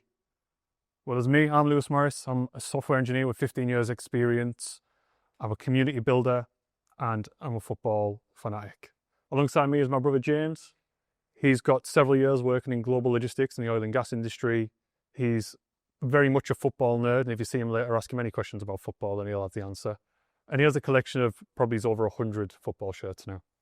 So you're thinking buying and selling. Well, there's platforms out there already, but for us as collectors, they're broken. eBay, they've just nuked their own business model by changing the fee structure and no one likes it. Vinted, type in Middlesbrough for a Middlesbrough top and you're going to get someone selling a used pair of socks. The search is horrendous. And Depop, well, less said the better about Depop. These platforms have no community. The trust with other sellers and buyers is low, and there's very little authentication. And I was speaking to someone just earlier about the rise of fakes in the football industry. They're now rampant, and these platforms are fueling that crisis. So it's an open goal. Many people have noticed Vinted, especially, has had a near linear growth since launching. And globally, the market for used apparel in general is estimated to climb to around $350 billion by the year 2028. In the US, football shirts are quick becoming a fashion statement more than a piece of sportswear, with some US retailers reporting 100% year-on-year growth in sales. And in the UK, 40% of people who were surveyed who identify as football fans said that they quite frequently buy football shirts. And of that 40%, nearly half then went on to say they actually prefer to buy retro shirts than the new ones, which leaves it on great footing for us to step in and fill that gap. So Kitted is for collectors like myself, by collectors like myself. We're building a community and a home for football collectors all around the country and even further afield. We're working and looking to partner with AI teams or companies who can help us work in authentication of the football shirts being uploaded to the platform. And we're also going to have a similar model to platforms like Depop and Vinted now, where the sellers pay no fees, the buyer pays a fee. So it really is a win-win for people to get their kits on Kitted, to show off completely free of charge, and then buy and sell with other collectors. So what's the score so far? Well, we launched Kitted in February 2025 and we've had amazing feedback. We've had close to 40 signups already. We've had around 30 active users on the platform and close to 100 kits uploaded, purely just for people to show off. We've actually had a guy from the Netherlands who has got the most impressive West Ham shirt collection I think I've ever seen. I don't know why he collects West Ham shirts, but there you go. And it's been really exciting. The feedback has been amazing. So what's next for us? Well, the next step is to launch the Kitted Marketplace. And to do that, we need to grow our community, and Kitted first is a community platform. So you'll see us out and about if you go to the football matches. Please have your retro shirts on because we'll be taking pictures and we will be interviewing you. That's where we're at with Kitted now. I'd love you to come and share your football shirt stories or even just your football stories in general with me after this today. But I really appreciate everyone's time today and I look forward to speaking to you later.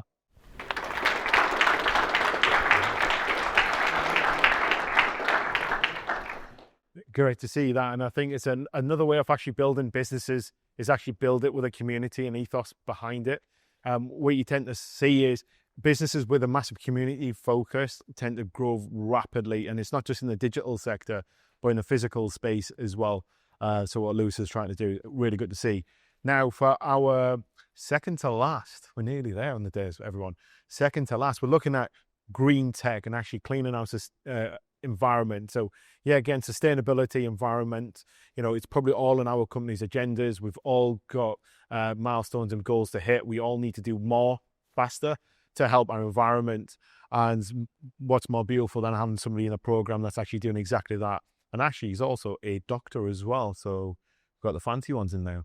So really happy to introduce Dr. Shoaib.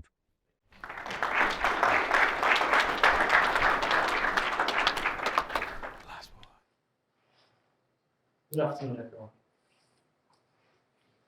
Has anyone ever been on a flight that needs clean air turbulence? Show of hands. Awesome. And that's not awesome because of life trip. I know. February last year, I finished my PhD. While waiting for my Viva, I thought I would go and chill. I got on the plane to Bosnia, and the plane hits clean air turbulence. I thought I was going to die. I started saying the last prayer. When I got back to the UK, I went back to my PhD research. What I found out in my PhD research, I was not going to do anything about it. However, I found out that climate change was what caused that. And that's not only the challenge. We've probably heard of wildfires in California, in Australia. We've also probably heard of flooding in Italy, in Africa, and in other places around the world. All of these are caused by climate change. And we heard a lot of statistics earlier this morning about the challenges of climate change. However, probably what you've not heard is that the built environment industry contributes 40% to the total global carbon emission. And the UK numbers mirrors this, it's 42%. Probably that's why the UK government has said everybody within the sector needs to be trained on sustainability. However, there is a challenge. Challenge is that apart from training, there is lack of skills within the industry. Currently, there are more than about 400,000 roles to be filled within the construction industry in the UK alone related to sustainability. To add to that, deliver a project, the construction industry operates a very fragmented supply chain, making the ability to track carbon and to learn from that data to train skills within the industry a challenge. This is what it is currently. Using different softwares, very complex process, and it makes you experience both anxiety and burnout. And I've been there because I used to work as a carbon reporting manager for the biggest construction company in the UK.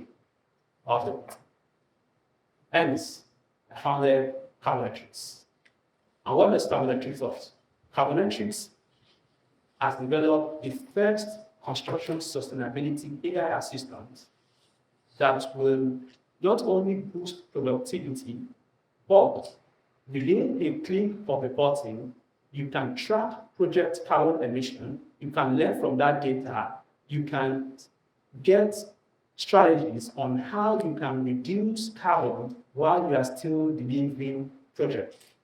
That will move not only to UK, but the global construction industry to achieve net zero by 2050. Within a click of a button, you can equally generate reports that are compliant with what your clients want. Don't take my word for it. Our brand statement, we believe that because of the fragmented supply chain within the construction industry, and these are fueled by SMEs, we believe our platform can support these SMEs to not only reduce carbon while delivering projects, but also in compliance to the net zero agenda of both their clients as well as the UK government. And don't take my word for it. One of our clients has told us that our platform brings decarbonization expertise to the fingertips of construction workers. Also, we have been awarded some prestigious award by the Royal Academy of Engineering, of course, the Tees Valley Labs, as well as RISE Awards from a consortium of 4 leading UK construction management research universities. And recently, we have been shortlisted for the Digital Innovation Award at the Tees Innovation Award coming up later this month. Join us to transform the built environment industry to create a sustainable future. Hence, if you know anyone, whether within this room or outside this room, that is in construction, kindly send them our way because we are here to support their decarbonization journey. Thank you very much.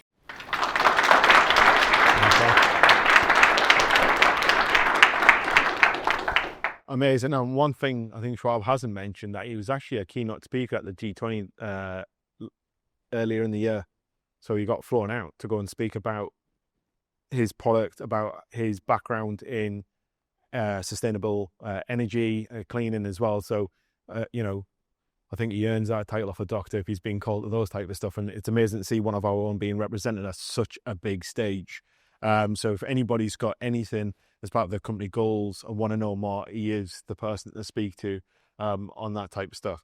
Now, our final startup. So, like we spoke about Victoria earlier, yet again, what our next speaker is working on is significantly classified. So please do not take any videos or photos of the next pitch, but what a pitch it's going to be, by the way. So I'm not hopefully bigged you up too much, Oz. So I'm going to hand over to Oz from Salmon.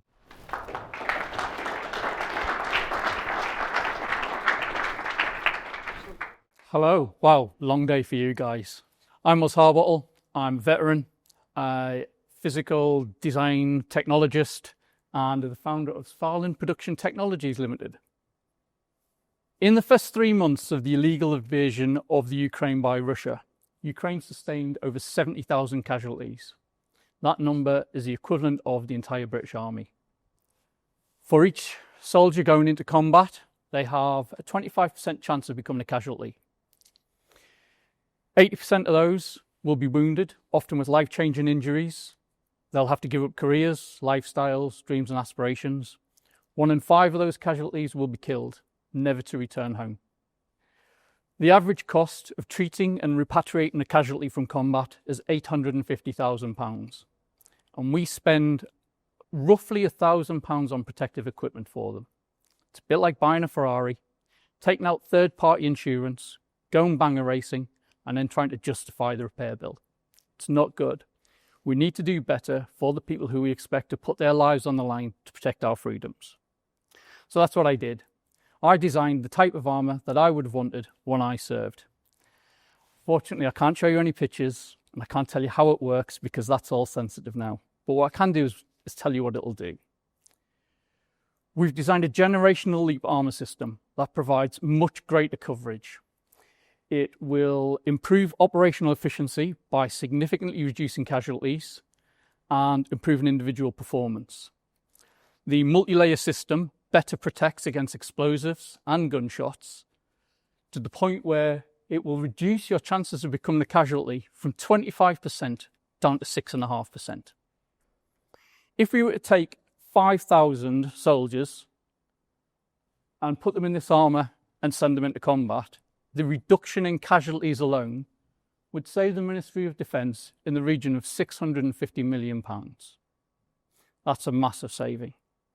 More importantly, from that 5,000 people, 125 people who would have been killed will return home to their families, and 750 people who would have had injuries will now no longer, and they'll be able to continue their lives and career in the same health they were before they went. So what have we done? So far, we've spent the last 18 months establishing the freedom to operate. We have extensively tested the early prototypes in order to establish the proof of concept. We've protected the IP by filing patents. I've got together a really talented engineering team. We have an experienced advisory board, and I've surrounded myself with a network of organisations that all want to see the success of firearm protection technologies. That includes research partnerships with some industry big names, some defence prime suppliers, as well as some prestigious universities. The only thing we've got missing from that equation is the capital. So we need to raise £2 million to see us through 3 years of operations. And that will fund 2 years of product development, as well as a further year of demonstration and marketing. Now, we've already started conversations to raise that capital. We're already looking at things like research grants and innovation loans. But there's still some work we need to do with that. We do have a defence prime supplier who's interested in acquiring our IP. So if we do have an investor, we can potentially offer an exit and a return on investment within the next 30 to 36 months. But more importantly, and why I leave this up there, is that company has the capability to produce this product at scale, and they already have defence supply contracts with various government organisations, which mean they can get this advanced protection out to the soldiers who really need it within the next 4 to 5 years, replacing the current inadequate protection that they have at the minute. Thank you. I'm Oz Harbottle. If you'd like to speak further about this, or if you just want to know what a physical design technologist is, please feel free to reach out either through the details on the screen or in your brochure. Thank you very much.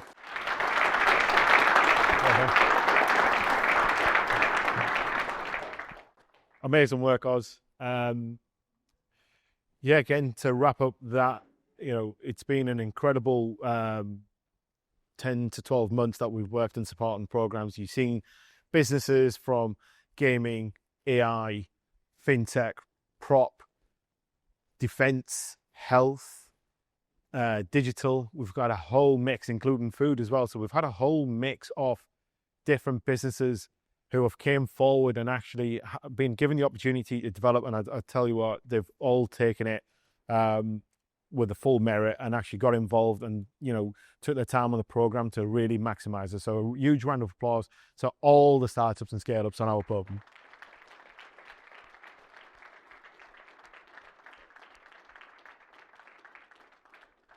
Now, we just wanted to finish off with some words. Unfortunately, Ben Houchin couldn't be with us today. He's been, apparently Sakir Starmer wants him. I think we're more important than he is.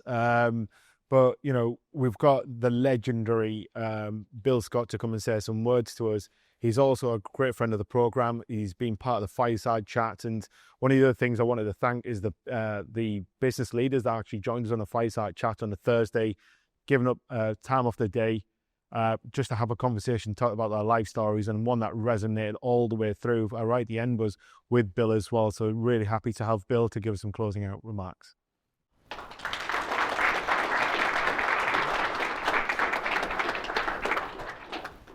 Yeah, good afternoon, everyone. Well, firstly, I guess I've got to say a huge thanks to Ben Houchin, not just for giving me the chance to come and say something, but I believe he's actually been fundamentally raising the finance to make this happen. Is that right? So, you know, I mean, he's an amazing character, amazing for Teesside, and long may he continue doing what he's doing. So you guys, early starters, startups, some of you look as though you're an amazing set of people that have got so much going for you. I mean, I was sat there, I was thinking, right, this is going to be quite easy. I'd sit down, listen to a few things, write a few notes, then just like spiel it out at the end. And I wrote nothing down. I wrote nothing because I was so taken aback by what I was watching. It's just incredible. Not just the early starters, but those ones who've been going a while. It just blew my mind away. It's absolutely fantastic, and you should be also really proud of yourselves. There was one of the presentations that did something different to anybody else. And that was Ashley. What did he do differently? He talked about shooting off like a rocket on his first venture, doing really, really well, but he went too quickly. So that's a lesson to everybody. You see, now what he's done is he's got back on the horse and he's created something absolutely outstanding. So you must really be, you know, thinking about what you're doing. You know, everything's got a time, everything's got a place. And one of the key things is having financial security to carry you right through. That's really, really important, because no cash, no business. A lot of you will be out there now actually, you know, touting for, you know, investors looking after you. And that's really, really important. But again, be careful. Be careful what you wish for. Be careful that you don't give away the crown jewels. There's so many things, ups and downs, and you know, good high points, low points. So I'm CEO of Wilton Engineering. Now, I set the business up 30 years ago. One person, me, decided I was going to build a big business right from day one, so I needed somebody to help me out. So I got a partner. I'd worked with him previously. He was a plater on the shop floor. And why did I pick him? Because he's hardworking and he was honest. Those two, that was it. Hardworking, honest. From day one, so I'd done all the business planning and everything. Day one, we set off. We couldn't get a bank to back us up, to be fair. We had to put our houses on the line, which we did that. First year, made a profit, way beyond what the bank said we couldn't do. Second year, profit. Steve, purple patch this, isn't it? We're doing really well. No, it's this, Steve. This is not just because it's luck, it's been planned. Year 3, year 4, up to 11 years, right, without actually the money that we put our houses up for. I hadn't even used a penny of it. We hadn't even been overdrawn. Moved forward, we bought our first facility in 2006. Then we bought another facility in 2008, and we bought our last one 2 years ago. That extends to 150 acres. Now, that hasn't come easy. We've had to, you know, we've got to work on that. When we first started off, we started off in subsea. So we built some of the largest subsea systems in the world. One of them was the biggest moving piece ever built in the world, and it was 6 kilometers long. So it was a towhead, front towhead, back towhead. Built them, quite sizable, put them onto a barge, took them up to the tip of Scotland, drove the first one off the beach, all the way to Scotland, 6 kilometers. Then we put the second one on the beach, built a pipeline between one to the other. It's called a towhead. It's got a big towhead on the front. 2 seagoing tugs pull along, 1 mile line and tug. And guess what? They pull the whole thing, whole 6 kilometres into the sea, and it's floating. And then they take it to where it's got to land, they spin it round. Now's the chance, drop it. So open the valves, sinks down the seabed. Biggest in the world. We built the largest subsea plough in the world. That was used to plough the furrow for the pipe laying system. Then we built the largest pipe laying system in the world, just to put something in the hole in the ground, just to say that you could do it. So, you know, we've morphed from one thing to another. We've had some really big highs and some really big lows. 2014, we employed 800 people. Oil and gas crash just stopped. So everything was in oil and gas, everything all stopped. It was horrendous. So we got to sell one of the companies, which was 300 people. I bought it for 5 million. 4 or 5 years before that, maybe 6 years before that. That was sold for 78 million.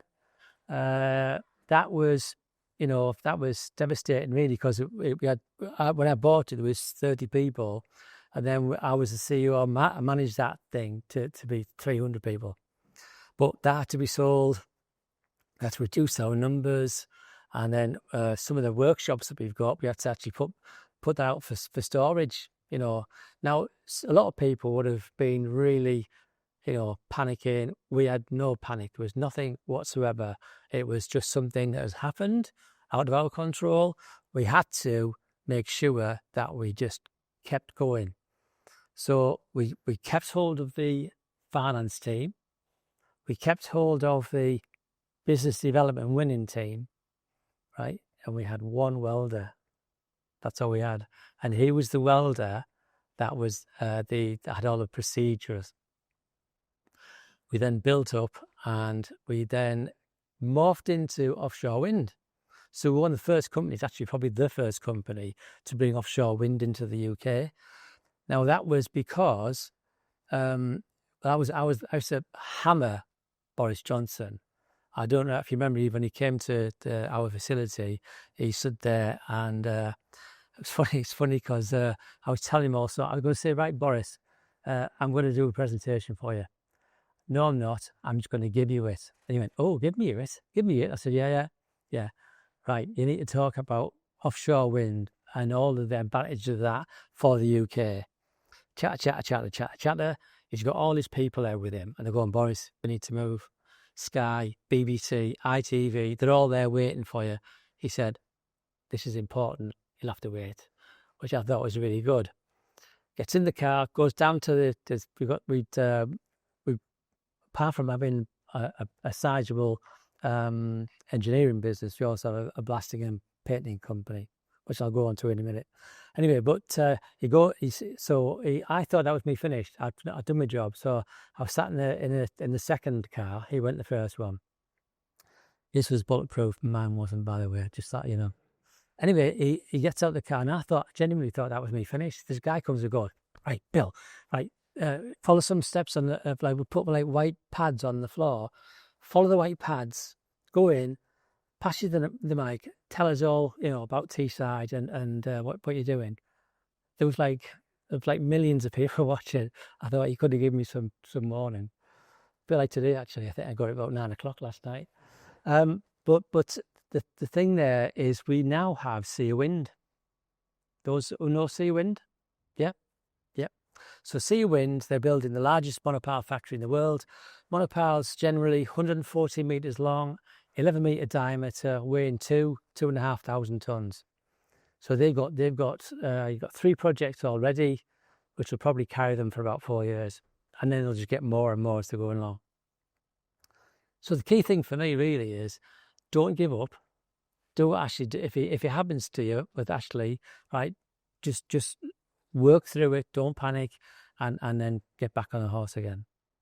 But I think, again, I honestly, I'm actually blown away by, I think everything's got tech in it. And I look at myself, I mean, dinosaur, yeah, and no tech. But actually we have design engineering, but that's another thing. But no, honestly, you should be so proud of yourselves, and thank you for inviting me. It's been amazing. Thank you.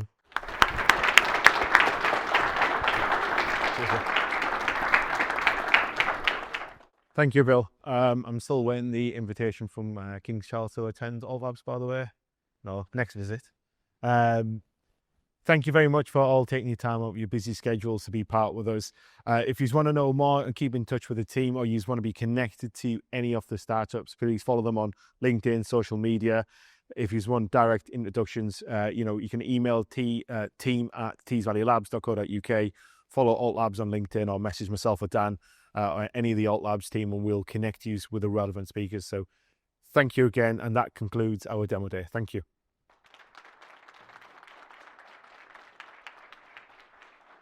Over.